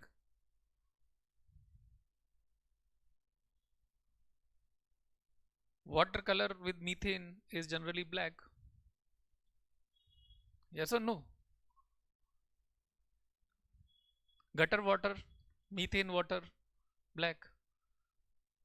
So if on the first story the gutter is there, the seepage of that water will be there if there is a basement, and in that basement if you are keeping the prisoners, so how hard it is to breathe in such a thing. So that's how the Kala Pani. Most of the freedom fighters who were kind of imposing good threat to the Britishers, they were kept there. Anyway, so these 4 states were to be organized as the states. So Jawaharlal Nehru ji, Vallabhbhai Patel, Pattabi Sitaramaiah and all, they were saying that okay, let's draw the states by keeping scale on the map, the way we are having South African countries border. Some of the South African countries border, if you look at the world map, you will find it that way. So administrative conveniency was to be the base, but the sentiments attached to the language, the conveniency, we are able to understand each other. Why? Because there is something in between that we can understand, the language, right? So language was binding the people, and language was demanded to be the base for making the states. And here comes Schedule 8, the languages. The 14 states were formed in 1955 on the recommendation of State Reorganization Commission headed by Dr. Fazl Ali. 1956. There's a story that we will understand in part 1, right? So Schedule 8 is providing the base for the language, which is also benefiting the UPSC aspirants, as the language paper is there. Out of 22 language, you can choose any of the language, English being compulsory. Either Hindi or any vernacular. Now in that sense, Hindi is our mother tongue, Hindi is the constitutional language, or Hindi is a national language, or Hindi is only the official language. What Hindi is all about? What is the official language in your state?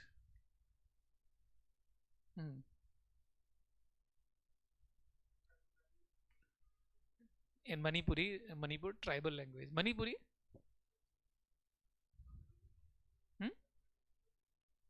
Okay, in tribal Manipuri is not you. Dialect. You have, out of the Manipuri language you have the dialect. So somewhat you can English.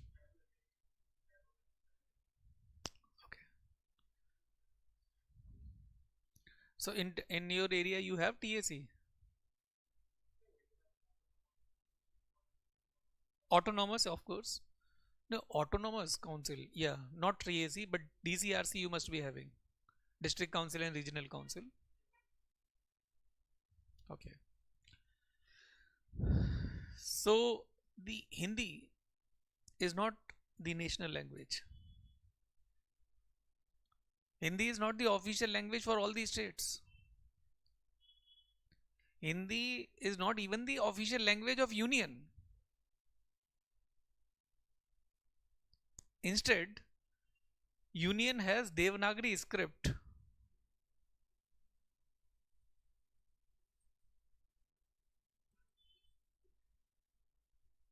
Devanagari script.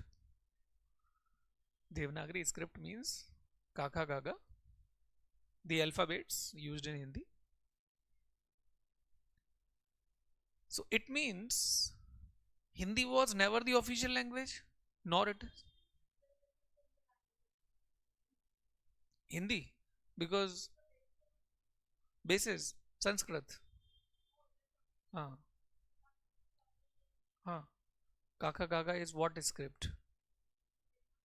Devanagari script.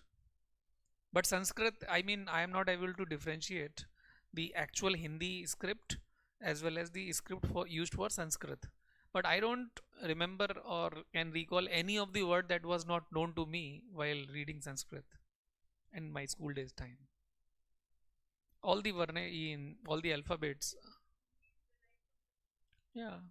So for example, I am writing Ram script. Which script it is? Which script? Hindi or English? English. English is the script, but language is Hindi. And if I am writing Rama, Sanskrit, Rama in Hindi, it is written like that. So Prakrit and Kharoshti, can you recall if you might have studied some history? Ancient India, terracotta, uh, terracotta. What? Huh? Terracotta, potteries and the textile, the printed things. uh Scriptures, sculptures, right? So terracotta was having kind of, the the statues, the kind of figures you are seeing in the market. So terracottas things are also sold in the market, like uh, Maithili paintings. You will find it in most of the places. In Bihar house, you will find it. So that's how it is. Anyway, coming back. So when India got freedom and India became a republic in 1950, Hindi was not agreed upon to be the official language. Why? Because of southern state. This is one thing, but another thing is that the Britishers were working in India. Lots of document, crores of documents were to be translated. Translation is not that easy task. Court was working, legislature was working. Even our constitution is not written in English, in Hindi. The parent language of constitution is English. Conveniency factor. For 15 years till 1965, from 1950 onwards, English was to be the official language for judiciary as well as for the governments of state as well as union. There came 1965. Union shifted its official language to some of the department of Hindi, but it is one of the optional language. But Devanagari script to be the official script of the union. State may have it as official language if they want. So all these states are not having it as official language. So UP, Bihar, Madhya Pradesh may have it, but Maharashtra is having its another language. Southern states are having their own language, vernacular languages. So Hindi is not the national language. It is only the official language for some of the ministries and of the states, and on some particular days. So for example, Friday will be celebrated as Hindi Divas formally, but no one is talking in Hindi, but it is written on the kind of stickers there in the ministry. That's how it is nominally celebrated. There was three language policy in 1965 floated, but no one is adhering to it. What is three language policy? Hindi, English, and one language, other language. So southern states will be switching over to Hindi, and north side states will be having one of the southern language. It was hard for them to study. So it was never accepted.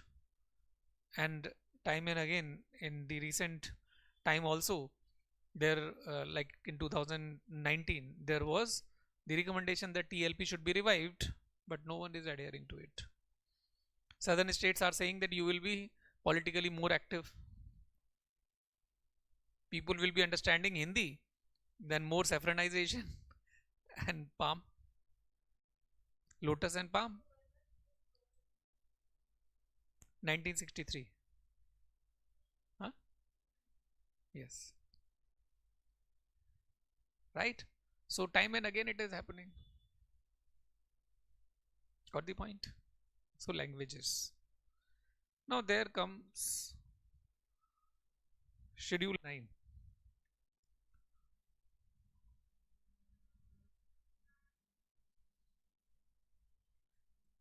Now any of the language is there which is a foreign language enjoying constitutional language status.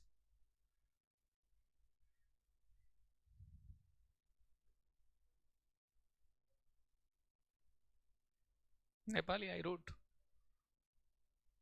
Only the uh, foreign language enjoying constitutional status is Nepali. Because we are having friendship treaty with Nepal 1950. That is why we were enjoying open border with that country. Oh, English.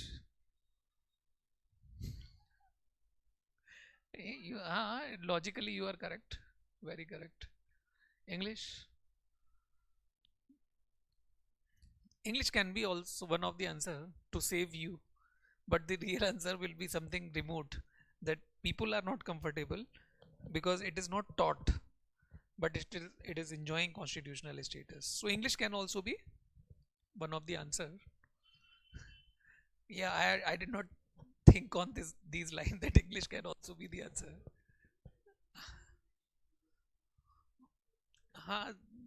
This is another typology, but English is one of the official language of United Nations. So it means it is being spoken in every country. That's how. But ठीक है, चलेगा. Schedule 9. After Schedule 8, these were mentioned in the original constitution. Schedule 9 was the result of first Constitutional Amendment Act 1950, the very year when it was brought, as an explanation to Article 31B, with the caption validation of certain rules and regulations or iron box.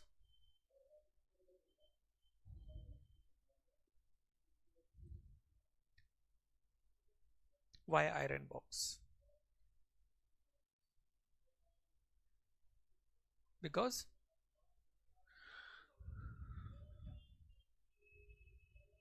out of judicial review.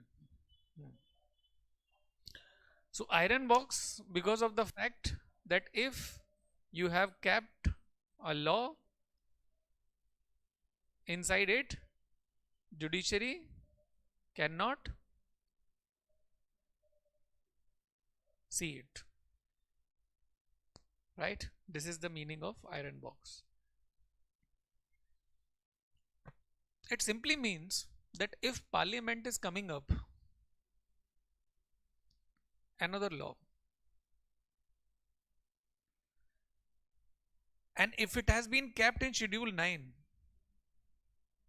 then if the person is going to the court that I am not happy with the law kept in Schedule 9, then please examine it that whether it is constitutional or not. Constitutional or not, then judiciary cannot examine the law kept in Schedule 9.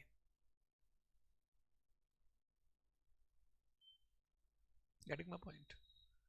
But judiciary held Schedule 9 valid.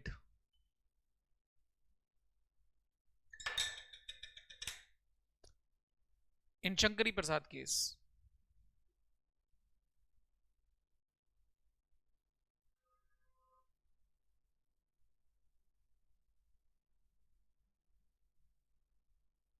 (1951). But the question mark is why? If the judiciary cannot examine it, it means it is taking away the power of judicial review.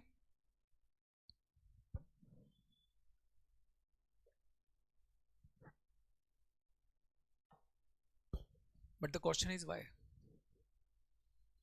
Why it has kept it as the valid document or the concept? Because originally, when after 1950, country was to be developed, the properties had to be acquired from the jamidars. The distribution of resources should have been there. The land which has been taken by the people out of Roti system, right, means the people who have taken loan from the jamidar, the self-styled bank or landlords, for marrying the daughter or for agricultural development, but they will not be able to repay it because the interest rate is very high. But they were giving thumb impression on the blank document jamidar, and then jamidar was knowing that whole land will be of the jamidar. That was the scenario. In 1950, government went to the jamidars. Please give these land backs to the poor or to us, that because we have to make dams, roads, bridges. Jamidar was saying, I will not give. Government said, we will take it. Jamidar told, I have Article 31, right to property, fundamental right. I will go to the court. Government thought, yes, he is right. And if fundamental right is infringed, then government cannot do anything. Right? Then government brought through parliament schedule 9. Right? The laws related to land reforms, related to concentration of wealth, why? Equal distribution of resources, more nationalization through socialist policies. Socialist policy means government is looking after the downtrodden, the poor. The private sector cannot look after them the way they can be looked after by the government. And those laws were kept in Schedule 9. Right? That is why it was held valid. But after the Chinese War 1963 and the demise of Nehruji in 1964, the government was not having the gravity. There was a tussle between the syndicate and indicate. The indicate means the Congress of North India. Syndicate means the Congress of South India, Southern India, headed by K. Kamaraj from Tamil Nadu, Nijalappa. K. Kamaraj was known as the kingmaker. If you might have seen the Pradhan Mantri series floated by ABP channel. In Corona time, what were you doing? Sitting at home. This was only the time pass that I also did. Did you see that? Pradhan Mantri series. So it's a kind of good entertainment. They have invested a lot of money, but when you have leisure time, but it is not the leisure time available with you now. So then what happened? That the deaf doll, in Hindi called as Gungi Gudiya. Who was the deaf doll? Indira Gandhi ji. So she wanted to be PM, but she was information minister, right? But then another puppet leader, the politician, was to be searched so that one can look after it without grabbing the real power of the Congress. So Lal Bahadur Shastri ji, right, height like 5 feet around, not that much assertive.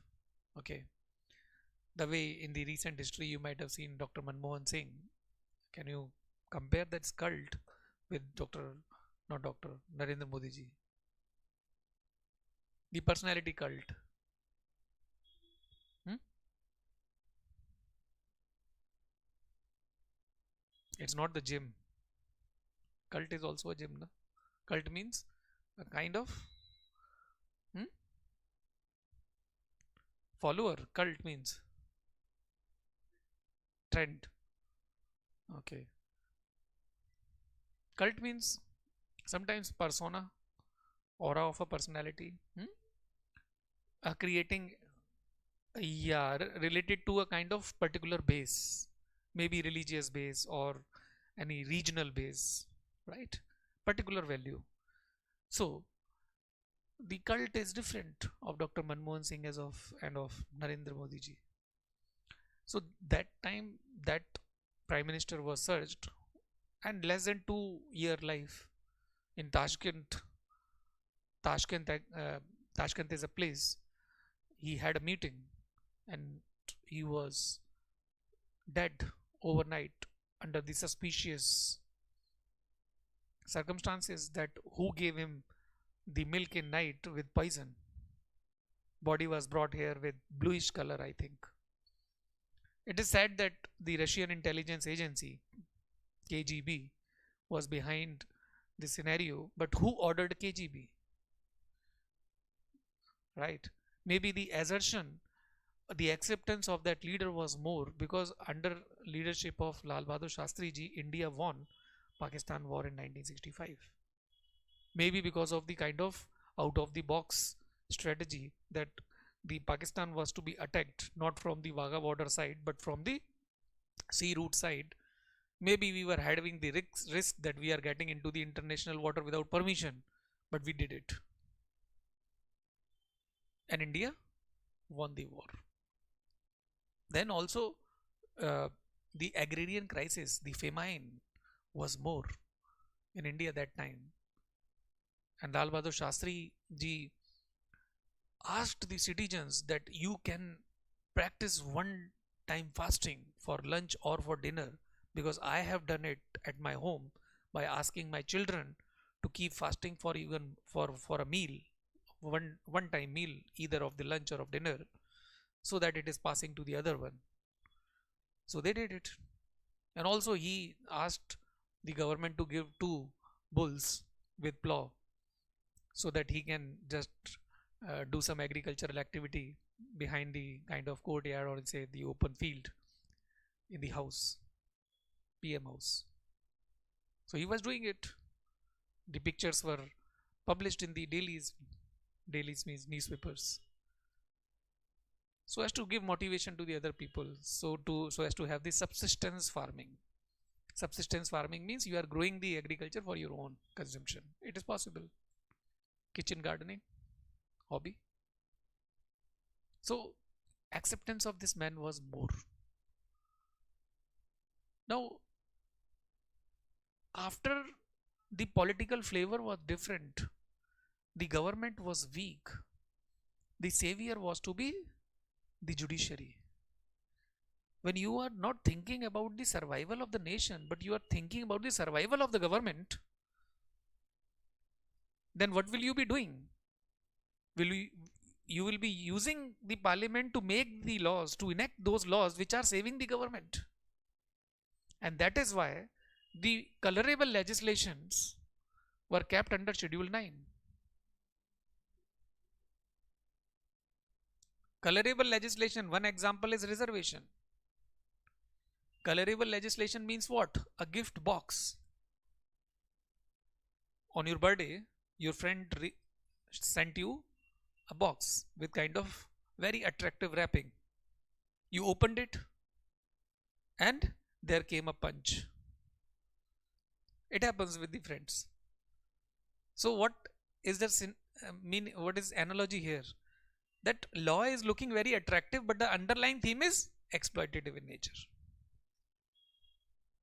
So the reservation, you guys are told that okay, if our government is brought, if our government is voted to power, we'll be giving you this much of these many concessions. You are also happy as if you will get the government job. But you did not think that 1,000 jobs and 50 lakh people wanting the job, but this equation is not conveyed to them. So this is the scenario. So reservation is one thing. Then another thing is like nationalization of bank. 1969 for the first time it was brought, but it was not passed. But then through ordinance it was brought. Nationalization of bank, because the kind of elite class banking was to be converted into mass banking. Having bank account was a matter of pride, status symbol it was that time. But if you're not having bank account, being a downtrodden or a poor person, how shall the government be transferring the benefit to you? Maybe the cash benefit transfer today. Okay, more and more colorable legislations were there, and then there came a case, 1973 Keshavananda Bharati case.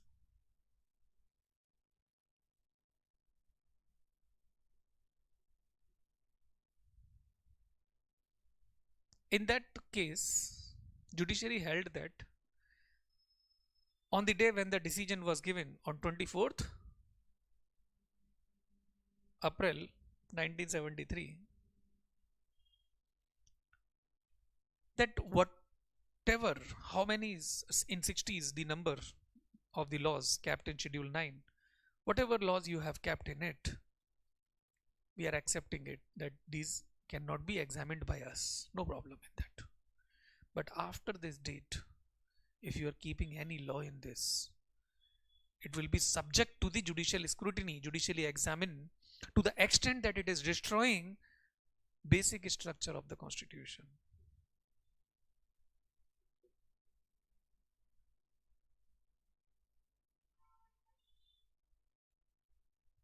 Now this basic structure, they mentioned it for the first time in 1973 itself. People says that this basic feature was used in Pakistan, but I don't give any substance to it because it is judicial innovation. It is judicial innovation. Maybe verbatim was told in Pakistan, right? But it was not on paper. Now what is the basic structure? So if the constitution is a body, some of the features like brain and heart, without which the constitution cannot survive as a body, we cannot survive as a body.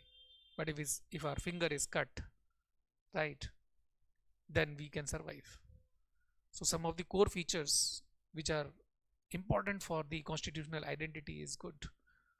So the judiciary analogically was saying in my words that okay, you can take the constitution to the saloon to beautify its face, to give it complementary color so that it is good for the people, for the people's welfare, but you cannot take constitution to the operation theater to apply plastic surgery on it and the facial recognition gone. Family people are asking that who are you? So that kind of change to the basic feature cannot be done taking away the identity of the constitution, right? So the Keshavananda Bharati case was actually done against the 29th Constitutional Amendment Act, wherein the land reform related to Kerala was kept in Schedule 9. Keshavananda Bharati was a priest, right? And his land, wherein the temple was built, right, was to be taken over by the government. What happened in this case? Keshavananda Bharati won or lost? He lost. But the country was gifted with doctrine of basic structure, the new concept, revolutionary concept.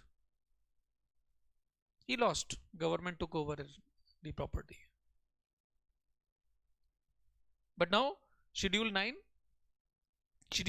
any law kept in it Otherwise it's not open for judicial examination.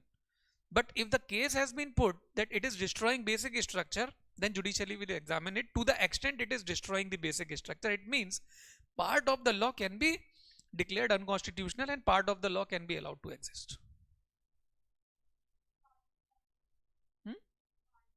Hmm. Hmm.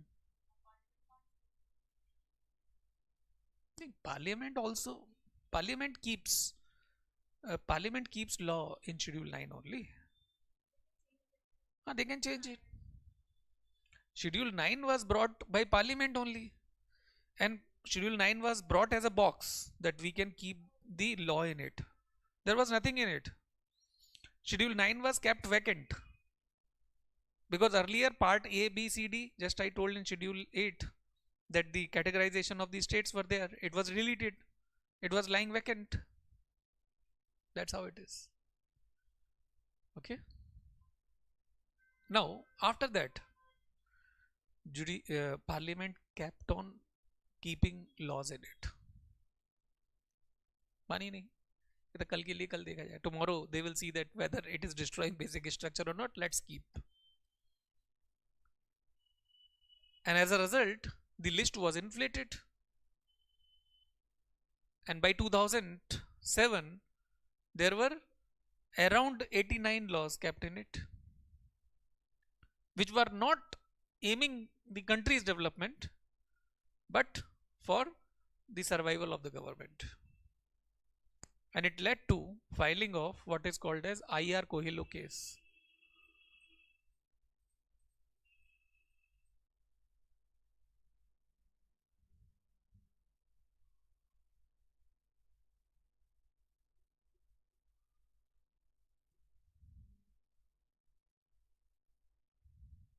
In IR Coelho case, IR Coelho from Madras, right, the activist, he filed it, but he is no more, right. When he died in 2017, in his memory, judiciary UPSC asked the question in the main examination from IR Coelho directly.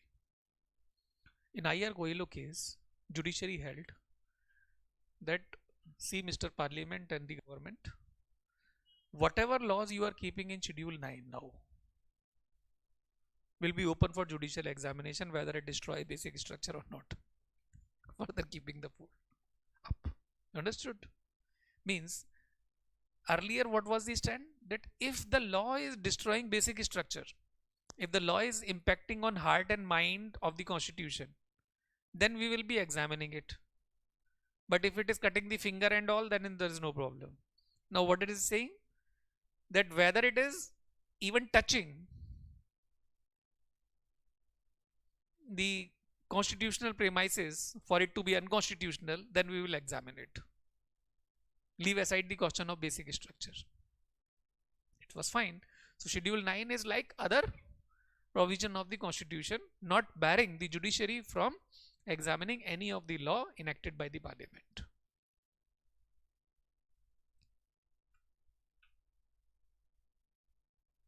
Understood? यहाँ तक की बात समझ में आई? तो अभी schedule 9 का base ये है that as of now the base of the schedule 9 is that we have three categories. Three categories means laws kept in it before 1973, from 1973 to 2007, and from 2007 to till date. But you mind it, 2007 case verdict was given with retrospective effect.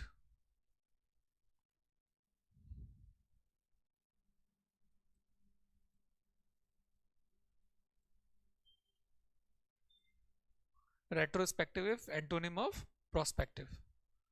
Means if we are deciding it on this day, it is applicable from the past date. Past date means 24th April 1973. Understood? That's the way it is. So we can write one line about Schedule 8 and Schedule 9.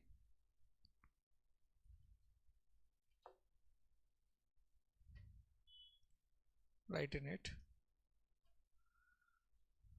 Schedule 8. It originally provided for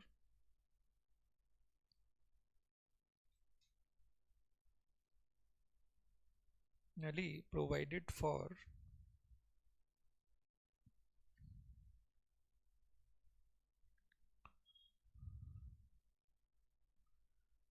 14 languages,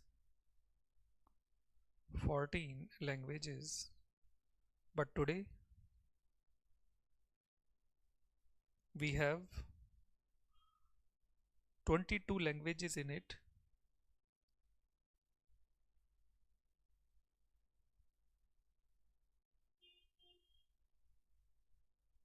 22 languages in it, as 8 more languages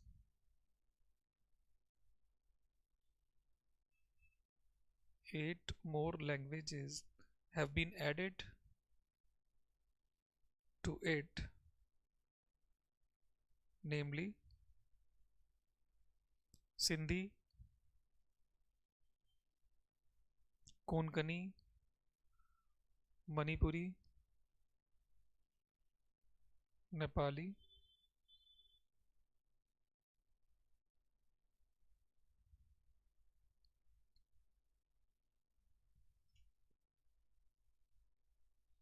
then Bodo, Dogri, Maithili,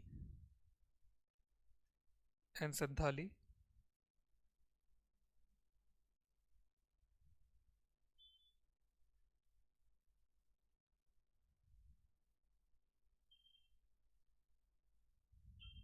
Bodo, Dogri, Maithili, and Santhali.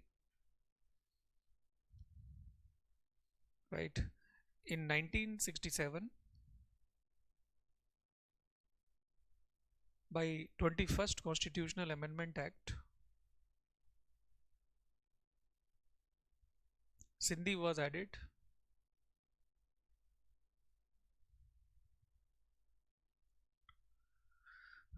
Full stop. In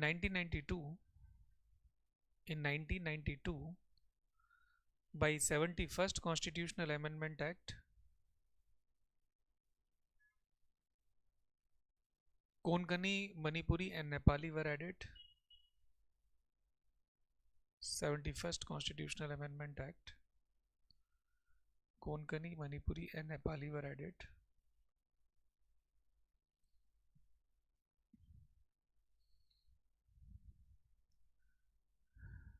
In 2003, by 92nd Constitutional Amendment Act, BDMS were added. BDMS were added.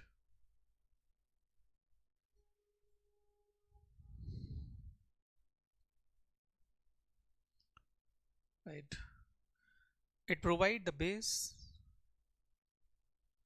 It provide the base to make Indian states Indian states.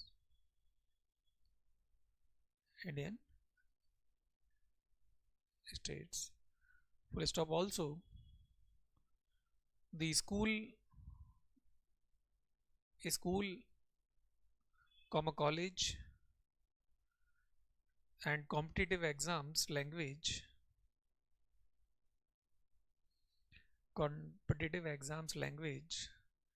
cannot go beyond the list of 22 languages. Cannot go beyond the list of 22 languages.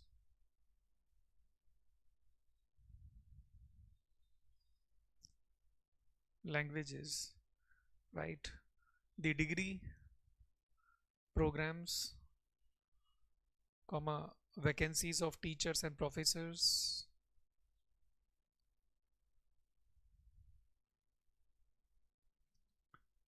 funding for the promotion of a particular language,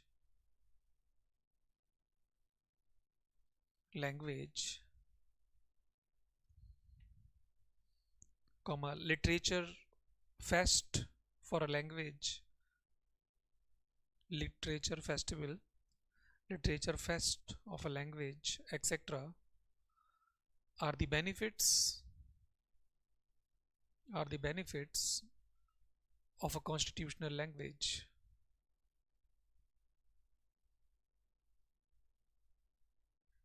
Of a constitutional language.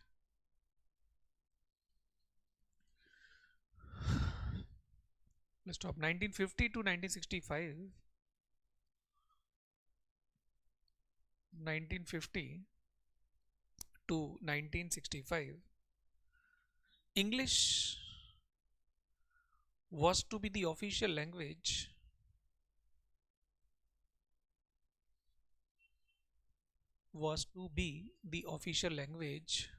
of union, comma, of states and of the judiciary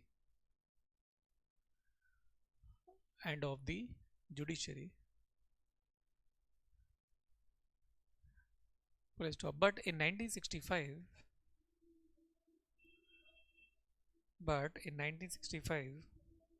judiciary, sorry, you write like this. If you have written the word judiciary, then you keep going on that way. But in 1965 judiciary kept English as its official language, as it is,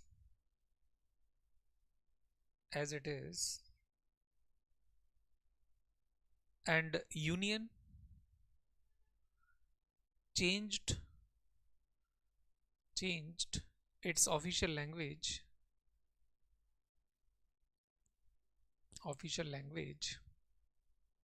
based on Devanagari script. Official language based on Devanagari script.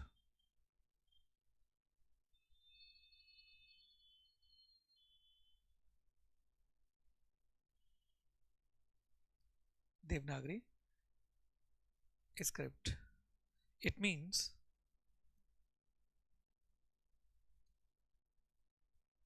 Hindi is not a national language.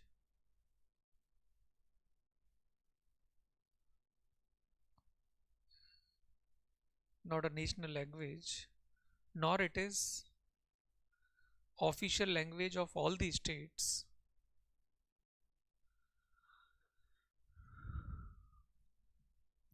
Official language of all the states, but it is only the official language of some of the North India side states,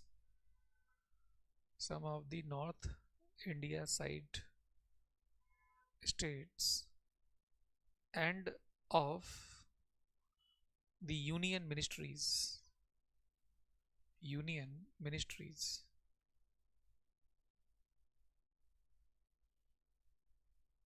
Article 343 to Article 351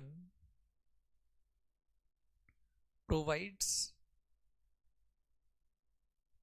the detailed provisions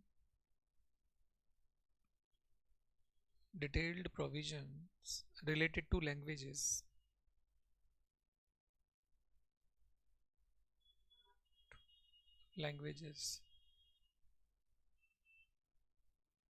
Full stop. Apart from English, Nepali is the only foreign language that enjoy constitutional status.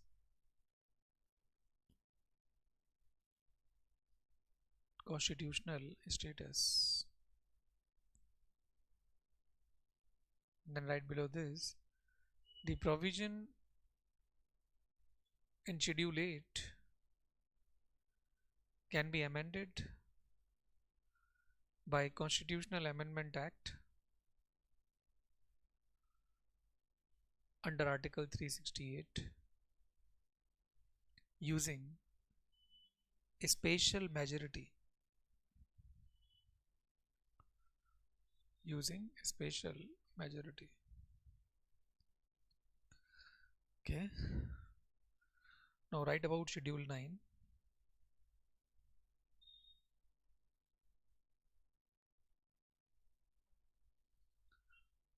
Write in it.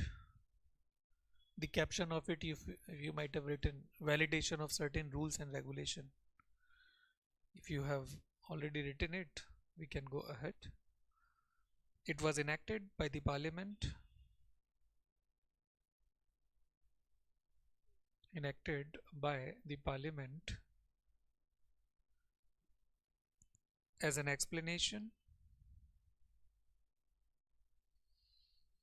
as an explanation to Article 31B by first Constitutional Amendment Act.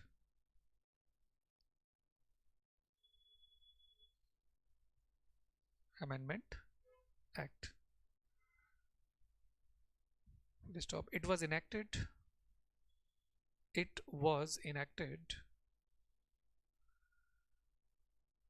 to save the laws, to save newly made laws from judicial examination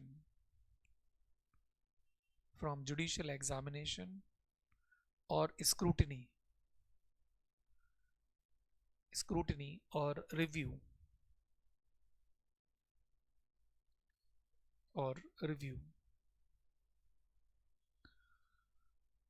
Let's stop. Supreme Court also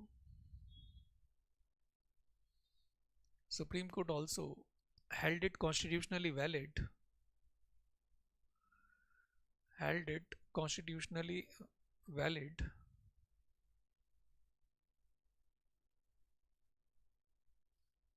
maybe because of the fact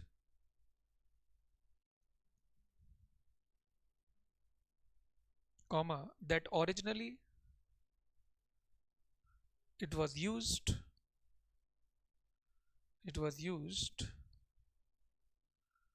for the laws related to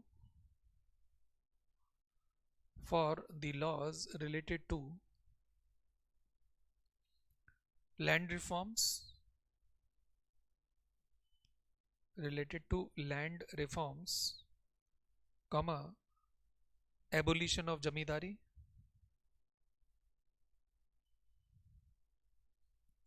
abolition of jamidari and prevention of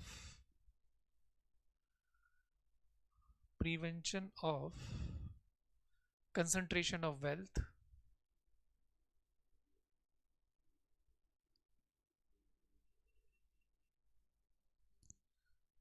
or any law good for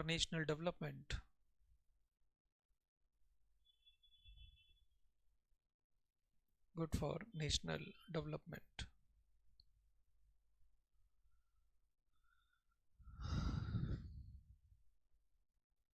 National development. Full stop. But later on, especially after 1965,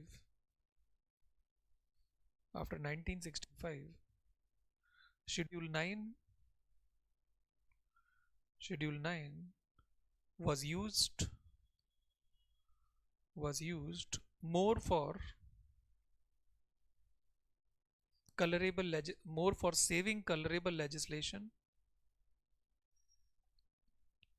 for saving colorable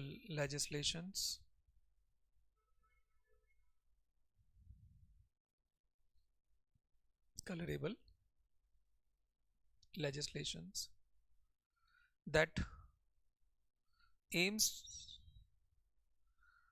at survival of the government, survival of the government, and not of the nation, not of the nation.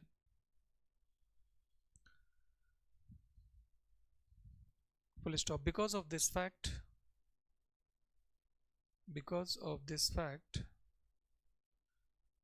judiciary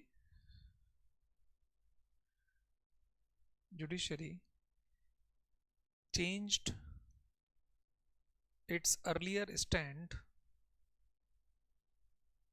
taken in Shankari Prasad case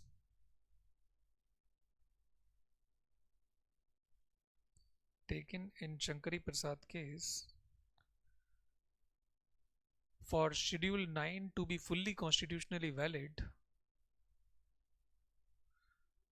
changed its stand taken in Shankari Prasad case for Schedule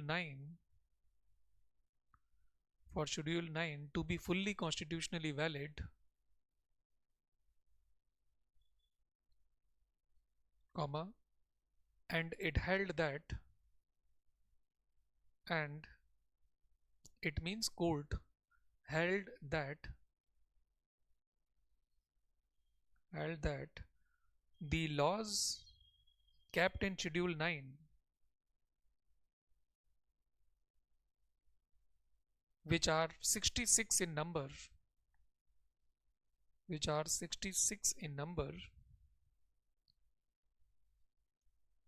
on 24th April 1973,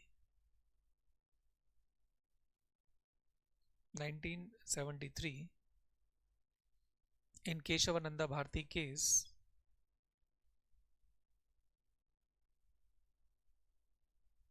comma,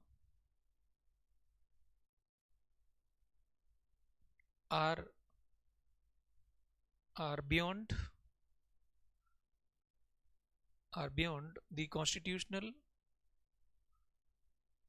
scrutiny, and they fully enjoy full immunity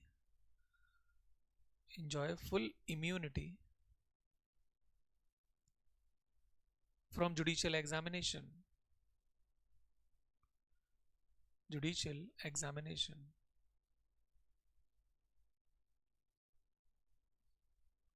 Full stop. But any law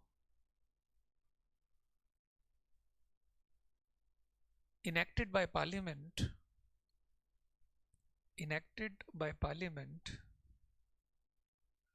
and kept in Schedule 9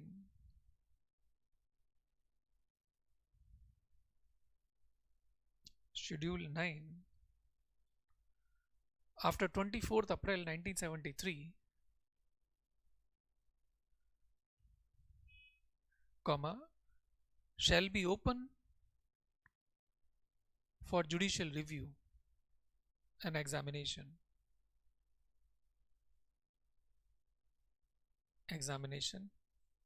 if such law destroys what is called as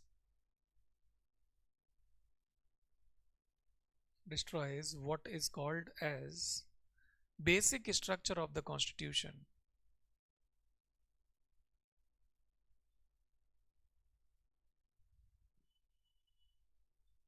Basic structure to the Constitution.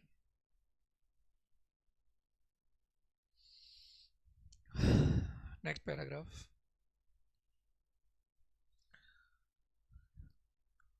Because of this small window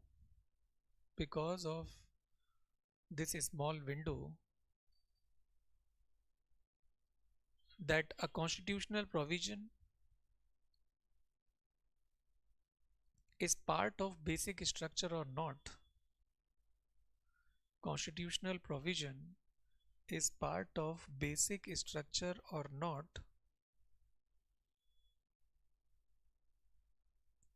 kept on using kept on using Schedule 9,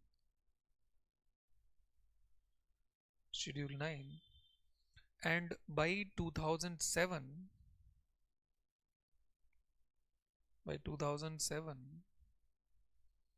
there were 284 laws in it, which led to LED led to the filing of IR Coelho case.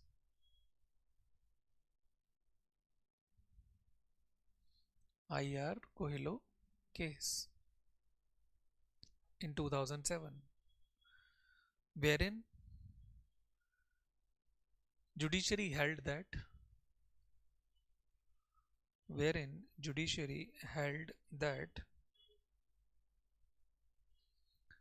any law kept in Schedule 9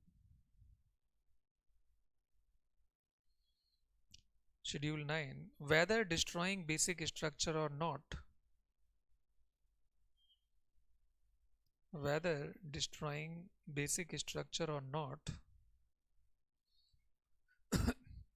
comma, is open for judicial examination.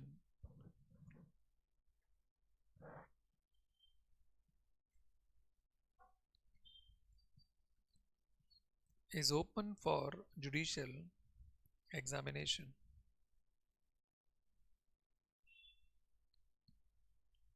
Right. Full stop. So the present position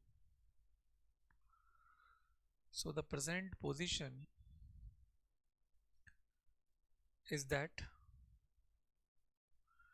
the 66 acts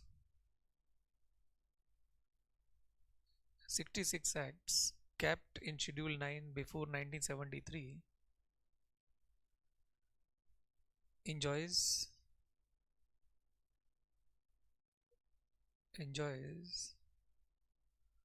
full immunity,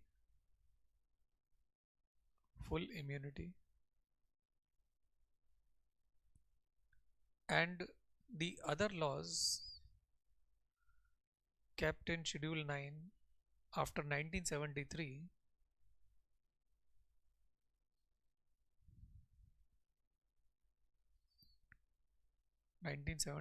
till 2007,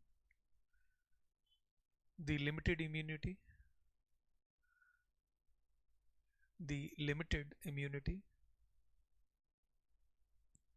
comma, and the laws after 2007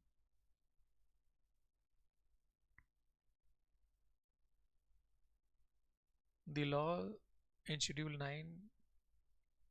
kept in Schedule 9 enjoys no immunity.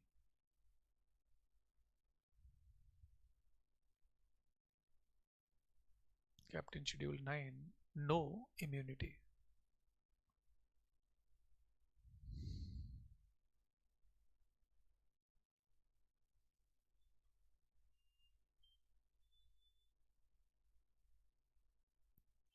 Any problem?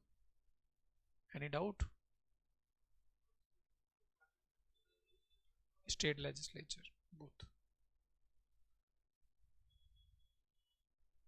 Land being the practical business, the government is more interested in investing the money in the name of relatives. Especially it happens in the states only, newly built state. For example, J&K. Do we? No. Only the number.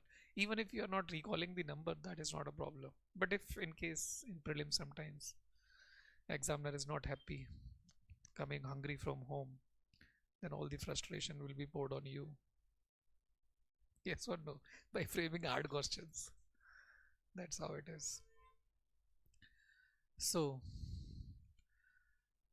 the Schedule 10 we have to write.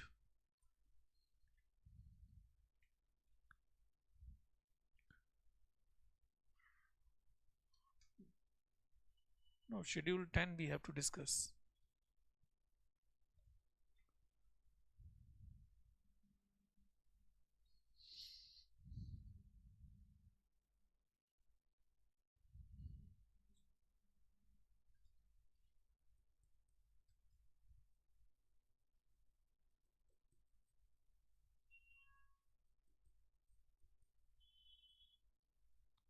anti-defection law or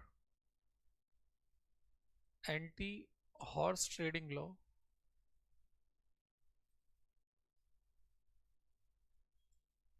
or anti-politicking law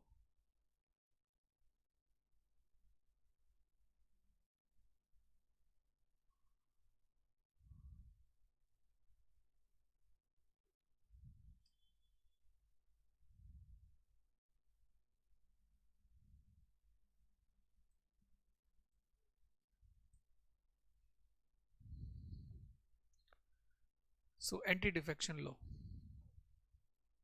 right? Yeah. And Ayaram Gayaram law.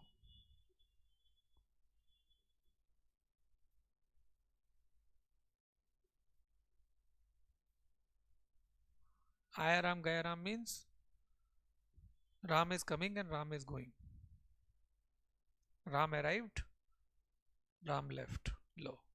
Okay. Ram being one of the member of the house, either in state or in the parliament. Now what this schedule 9 is all about?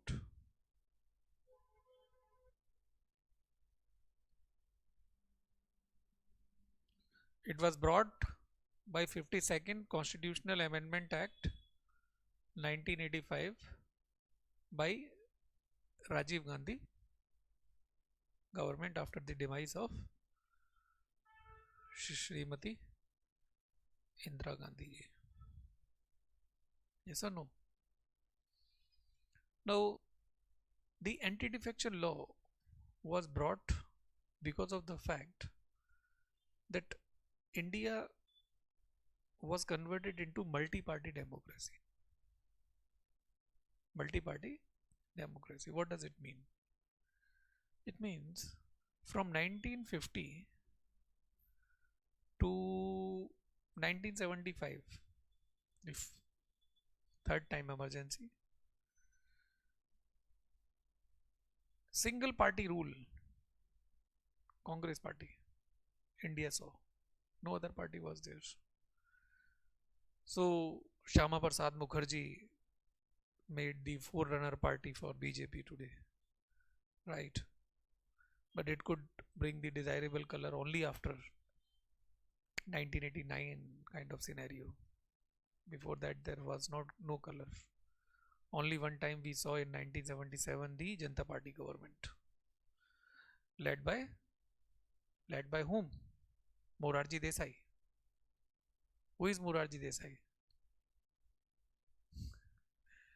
The regional leader, one of the forerunner, means one of the member of Congress, but split it later on. Janata Party basically was born because of the kind of mismanagement of Indira Gandhi ji. They were not happy, that is why it happened. Now, after 1975, it was somewhat not clear-cut business for the election matters that a single party is able to get clear-cut verdict so as to form the government. Today, what is the scenario in the multi-party democracy that we are having more than 8 political parties? Ninth is coming, ninth is going. That way. Now, if you look at this, that the national parties are contesting general election to Lok Sabha, what is the scenario? That out of 100 vote, valid vote, means out of 100 people, how many will be going for voting? 50 around. For other it is a national holiday. Yes or no? So out of 50 means the 100% voting done. If the political parties are getting 20%, 15%, 10%, 8%, 9%, whatever, no clear-cut verdict. Verdict means people's declaration that we have given this party this many votes, approved by the Election Commission of India report. Now then what will be the next scenario? There is one solution, that XYZ political party, before coming to election, they made a front, sometimes called as NDA, National Democratic Alliance, sometimes called as UPA, United Progressive Alliance. NDA was formed by BJP, UPA was formed by Congress. So if more than 3, 4, 5 political parties are contesting the election together, then there are chances to get relatively clear-cut verdict. And as a matter of fact, what type form of government will be having? Coalition form of government.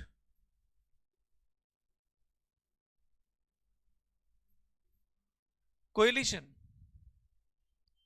group, political parties group, right? Fronts, government. Now they are surviving anyhow on the support given by the other political party and coming from outside also. Now if there is a scenario in the states like there are 81 seats, say for example in the newly formed state in 2000, Jharkhand is having 81 seats, MLAs, 40 seats of one party, 40 seats MLAs are of another party. There is one candidate in between, Ram. If this person is joining this side, government will be formed on this side.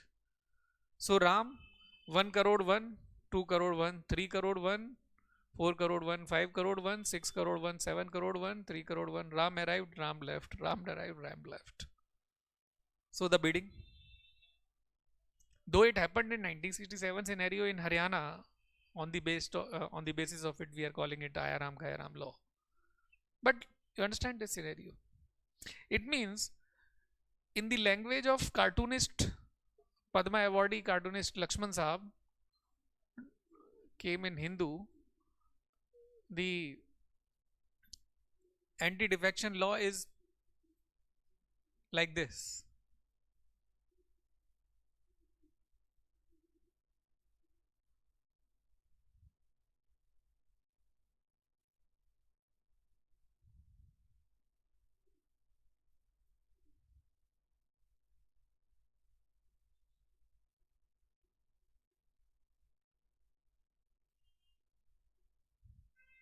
Who is he?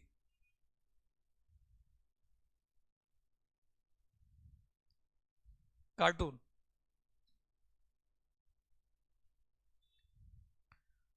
This is lady. And this is also lady. Name them. Sonia Gandhi ji, Rahul Gandhi, MMS, Dr. Manmohan Singh. I have made the you understood it that way. And RC means remote control. That was the scenario or not? UPA 1 and UPA 2. UPA 1 government was there from 2004 to 2009. UPA 2 was there from 2009 to 2014. You are getting my point? For 5 years. From 2014 onwards, NDA 1. And then today we are having NDA 2. That's how it is. Now they were surviving on the basis of the support given by outsider. In 2008 there was Indo-US nuclear deal. Very big deal. Very big deal. Swiss bank account of Congress was inflated because the contract given to the US companies deposited money, part of money, the concession to the Swiss bank. That is the basically equation.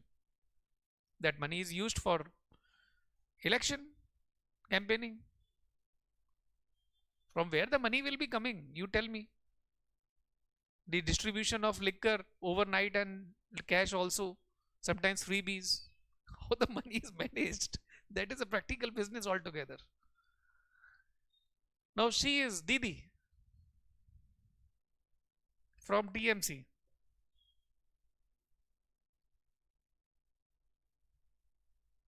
TMC, Trinamool Congress, West Bengal. She gave support from outside when CPI withdrew the uh, CPI withdrew or not, I don't remember, but yes, its original partners, UPA's original partner, withdrew the support in the protest of UPA Indo-US nuclear deal. Then the Reliance, right, was called in Delhi. They gave the money, and to reciprocate them back later on, the 2G scam and coal scam, because 2G and this coal blocks was awarded. It has to be floated on the website for 15 days at least, that other people can also fill the forms. But overnight declaration and next day award. The court was thinking that what this this process is all about. That in night it was reported in the website and morning it was awarded. So UPSC form coming today, and in night whole seat the window will be closed. Is it okay? No. It means there is something fishy. So that's how it was. Now Didi, Mamta Banerjee, TMC, gave support. In return, the opportunistic polity. She wanted ministerial birth. Railway ministry was given to her. But meanwhile, the election took place in West Bengal for the MLAs, for the state legislature. She won. Her party won, I mean. She left the MP, the railway ministry post, and became MLA and CM. Becoming MLA from MP is demotion or promotion? Actually, it is demotion, but it was promotion for her. Chief Minister, more minting of money is possible. Casting the instability or not in the government. Is it good for the nation? No. So that is why anti-defection law was brought. Now, what are the provisions under anti-defection law?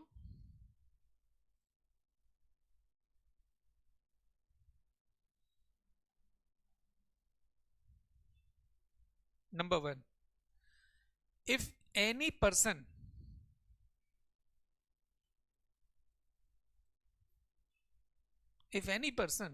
has given the seat, has been given the ticket, and one has won the election on the basis of that ticket, right?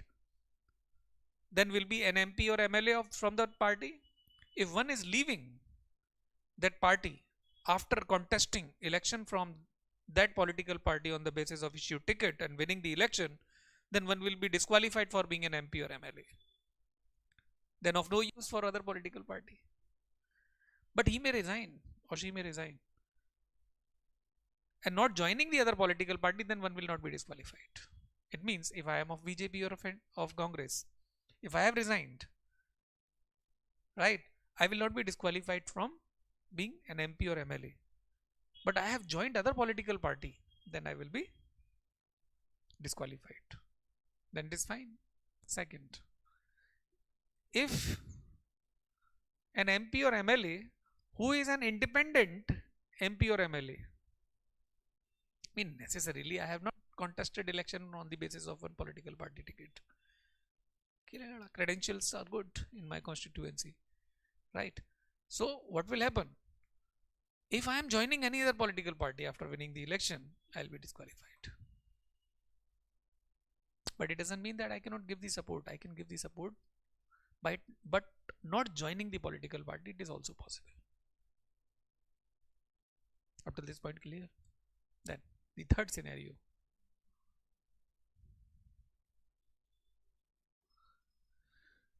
If this person has been nominated as an MP or MLA, or MLA for 6 months, if one is joining any political party, then will not be disqualified from being an MP or MLA. But after 6 months, if one is joining, then one will be disqualified. What does it mean? It means if I have lost in the election, or maybe did not contest the election because of my sickness, but I am very much capable person. So party will be nominating me as prime minister or minister or an MP. But within 6 months, I have to win the election from one constituency, either as an independent or either as the, the party member. So within 6 months, I am free to make the relations because I have to secure my career for next at least 5 years. Right? But if after 6 months, either I have been elected as an independent one or an, so I will be bringing myself into this category or in this category. You understanding this or not? So that's how disqualification on these bases stopped the luring of the MPs and MLA for the practical things. Luring means showing sometimes chocolate bar to the baby, right? And baby is mouth watering and running after you. So that may happen. And why they are called as horse?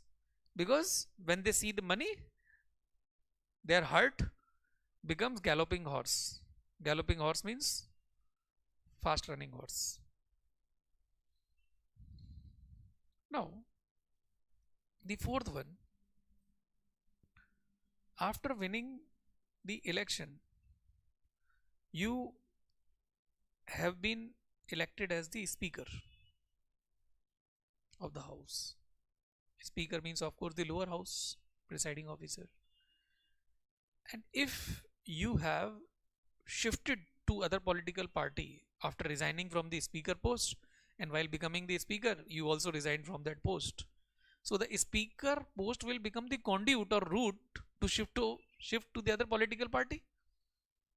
You have to join the same political party after resigning or your term is over of the speaker. The same political party. Otherwise, you will be disqualified. This is also a provision. You understood this or not? Now, there are exceptions too in that. The first exception was discussed here, that within 6 months, if any joining is there, then it is not, one is not disqualified.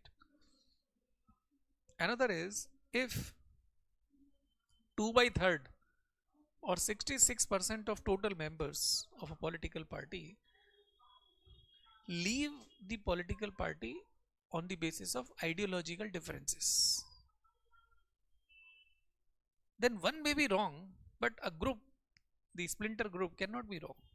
Then such separation will be allowed. They will not be disqualified. They can make their own political party too.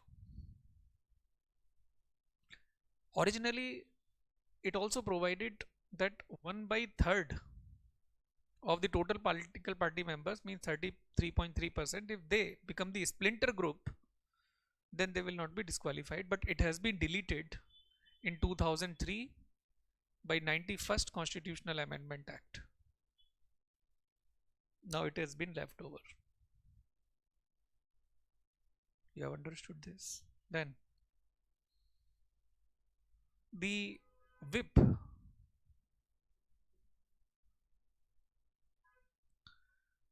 The whip is issued to the members of a political party to say yes or no on a particular issue or will in the house while it is voted. Means whip means a direction from the political party headquarters to all its members, means MP or MLAs, to say yes or no.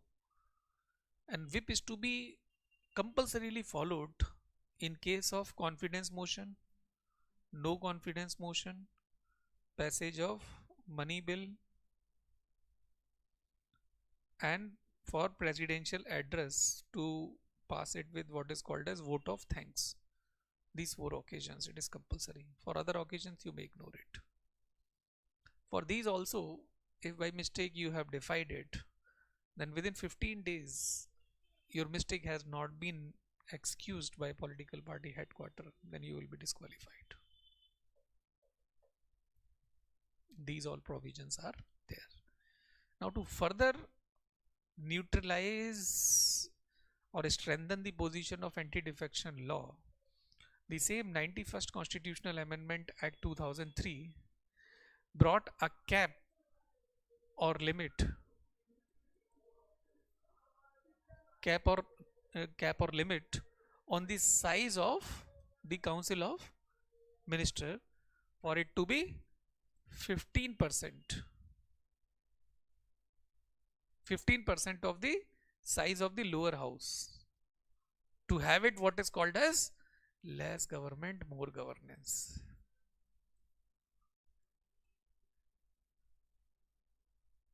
More number of ministers means more development of the country. No. Less number of people, but competent people, qualitative people with good will and mind, sufficient. So sumo pelwan is good for the fighting, or Bruce Lee is good for fighting? Bruce Lee 45 kg, sumo pelwan 550 kg. So less government, more governance. So more government, more governance? Not necessarily. So 15% of Lok Sabha size. How much? 543. 15%. Around 83. It means beyond 83 in number, the ministry cannot go beyond. Means even if you are having coalition form of government, you cannot give the ministerial berth to everyone to inflate it to unmanageable limit. Becoming minister means good house, good car, good status. Every minister, everyone wants to be ministers, but it is not possible. So anti-defection law. Defection means defect, giving defect to the government, giving defect to the democracy. Right? So we can write one line about it. लिख लें इसको.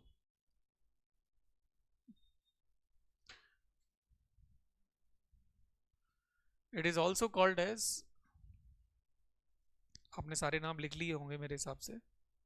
It is also called as anti-horse trading law, आया राम गया Ram law.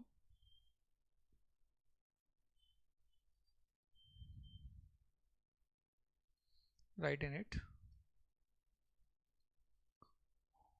It was enacted in 1985. 1985 by 52 by 52nd Constitutional Amendment Act.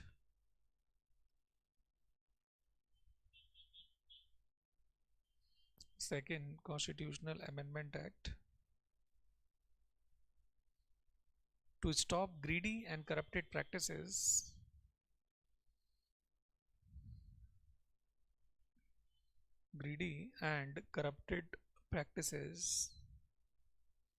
in Indian democracy.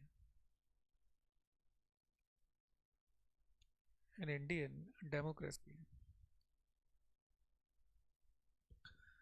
From 1950 till 1965, from 1950 to 1965, India had actually only one effective political party.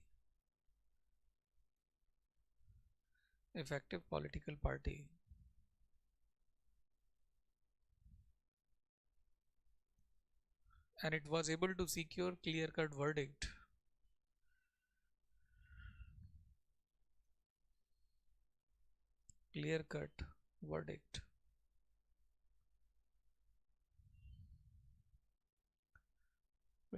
But gradually India became multi-party democracy. And it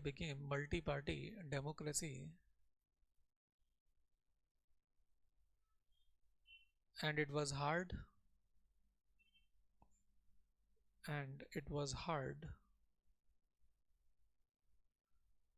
for any political party to get clear-cut verdict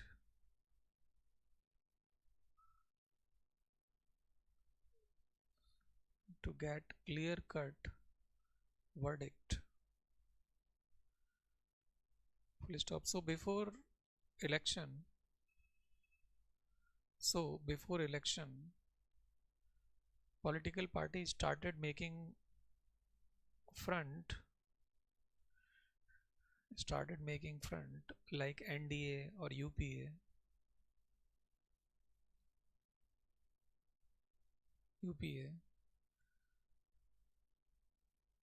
and as a result,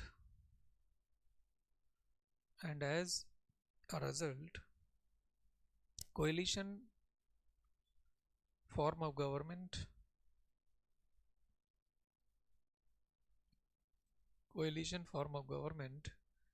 became order of the day,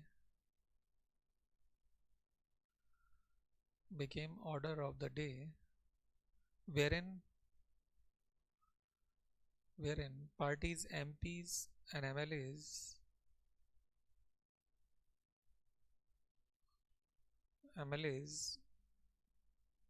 were lured, LURED,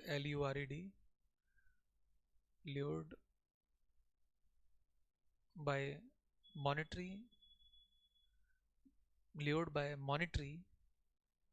and equations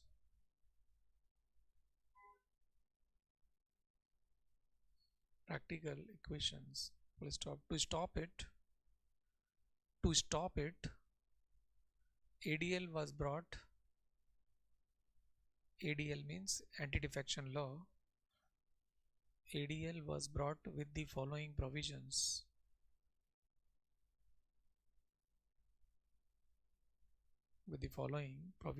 Number one,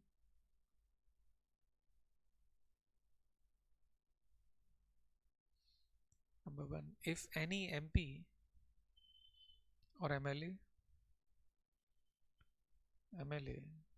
who won the election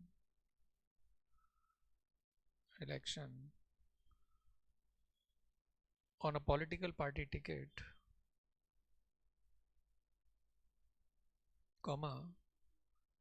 resign and join any other political party,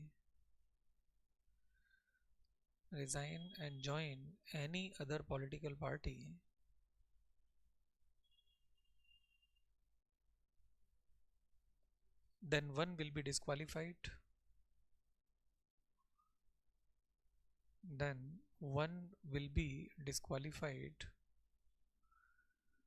For being an MP or MLA.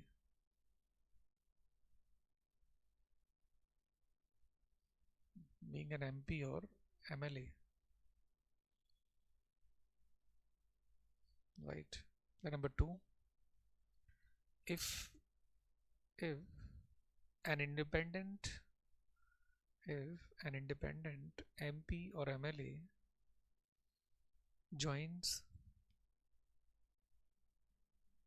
any political party,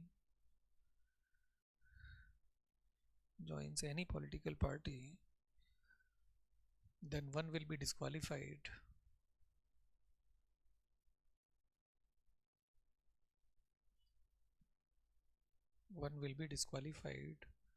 From being an MP or MLA.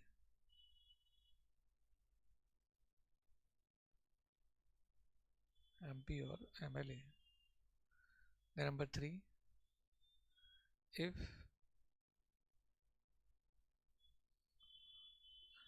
a nominated MP or MLA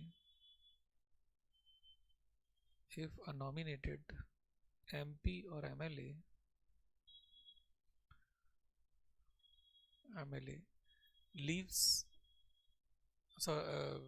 right, like this, joins any other political party,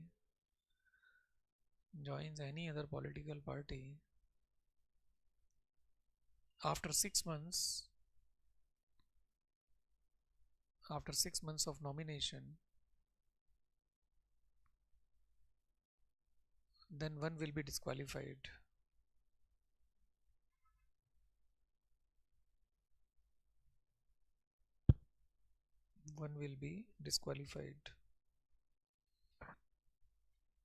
The next, if an MP or MLA,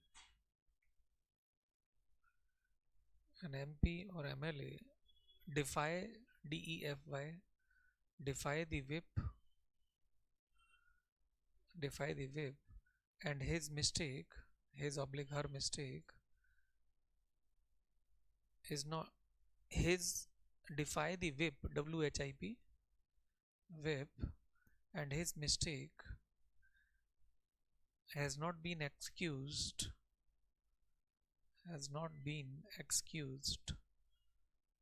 by the political party within 15 days.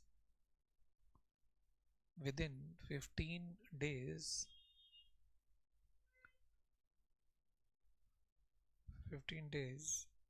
then one will be disqualified.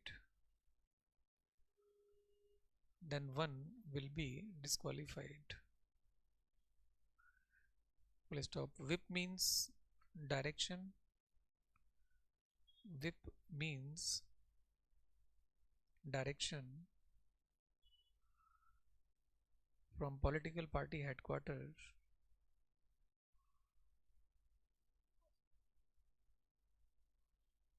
for all its MPs and MLA,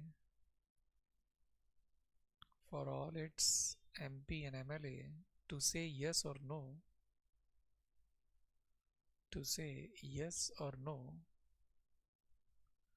over any issue and bill in the house.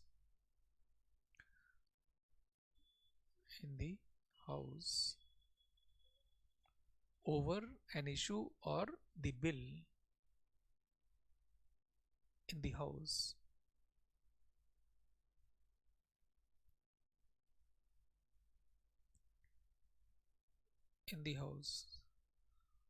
On four occasions, four occasions, whip has to be followed compulsorily.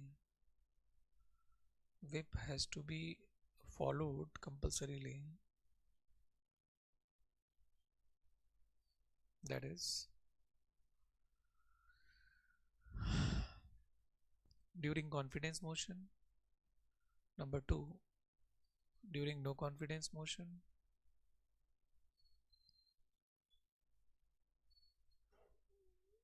Number 3, during passage of budget.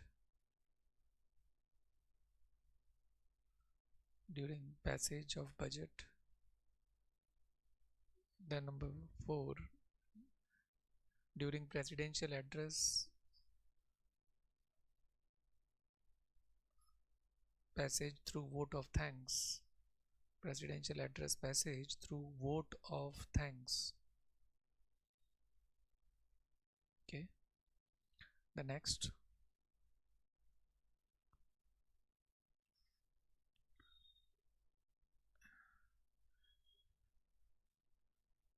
after completing the speaker term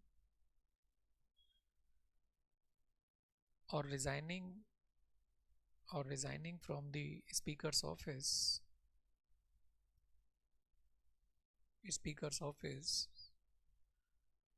if an MP or MLA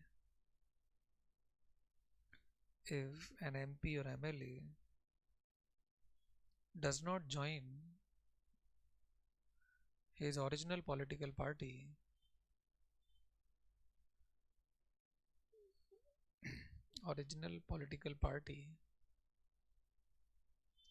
then one will be disqualified.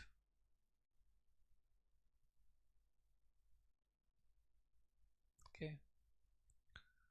Then write the exceptions. Number one, if not less than 2/3 of political parties MP or MLA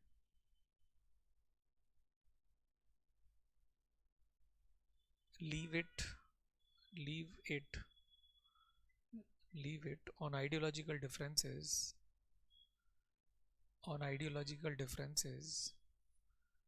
then they will not be disqualified. Then they will not be disqualified. The number two,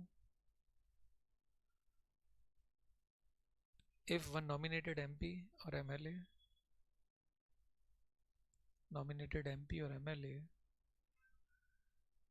join any political party, within 6 months, then one will not be disqualified.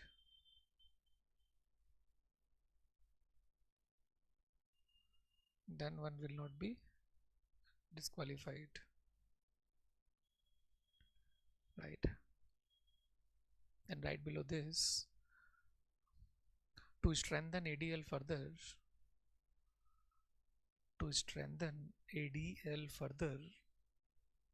91st Constitutional Amendment Act, to strengthen ADL further, 91st Constitutional Amendment Act 2003 was brought. 2003 was brought to put a cap or limit of 15% on the size of Council of Ministers.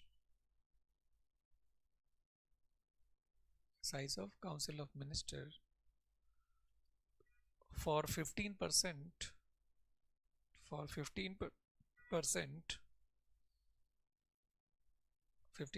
of the size of lower house.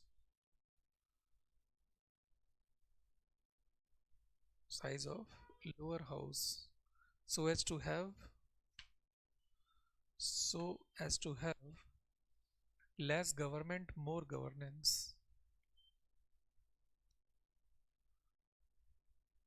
For example, 15% of 543 of LS Lok Sabha, 15% of LS size 543 is approx 83.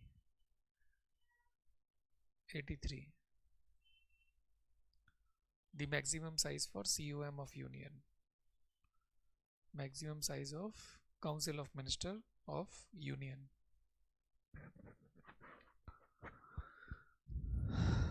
Okay, so this is what we have in this schedule. Schedule 11 and 12 we will study along with Panchayat and Municipality. They are very short. In Schedule 11 we have technically the list of 29 subjects, and Schedule 12 we have the list of 18 subjects. Right? Fine. So that's how it is. Usually we take tests on Saturday. Maybe you are just 1 week old, born babies.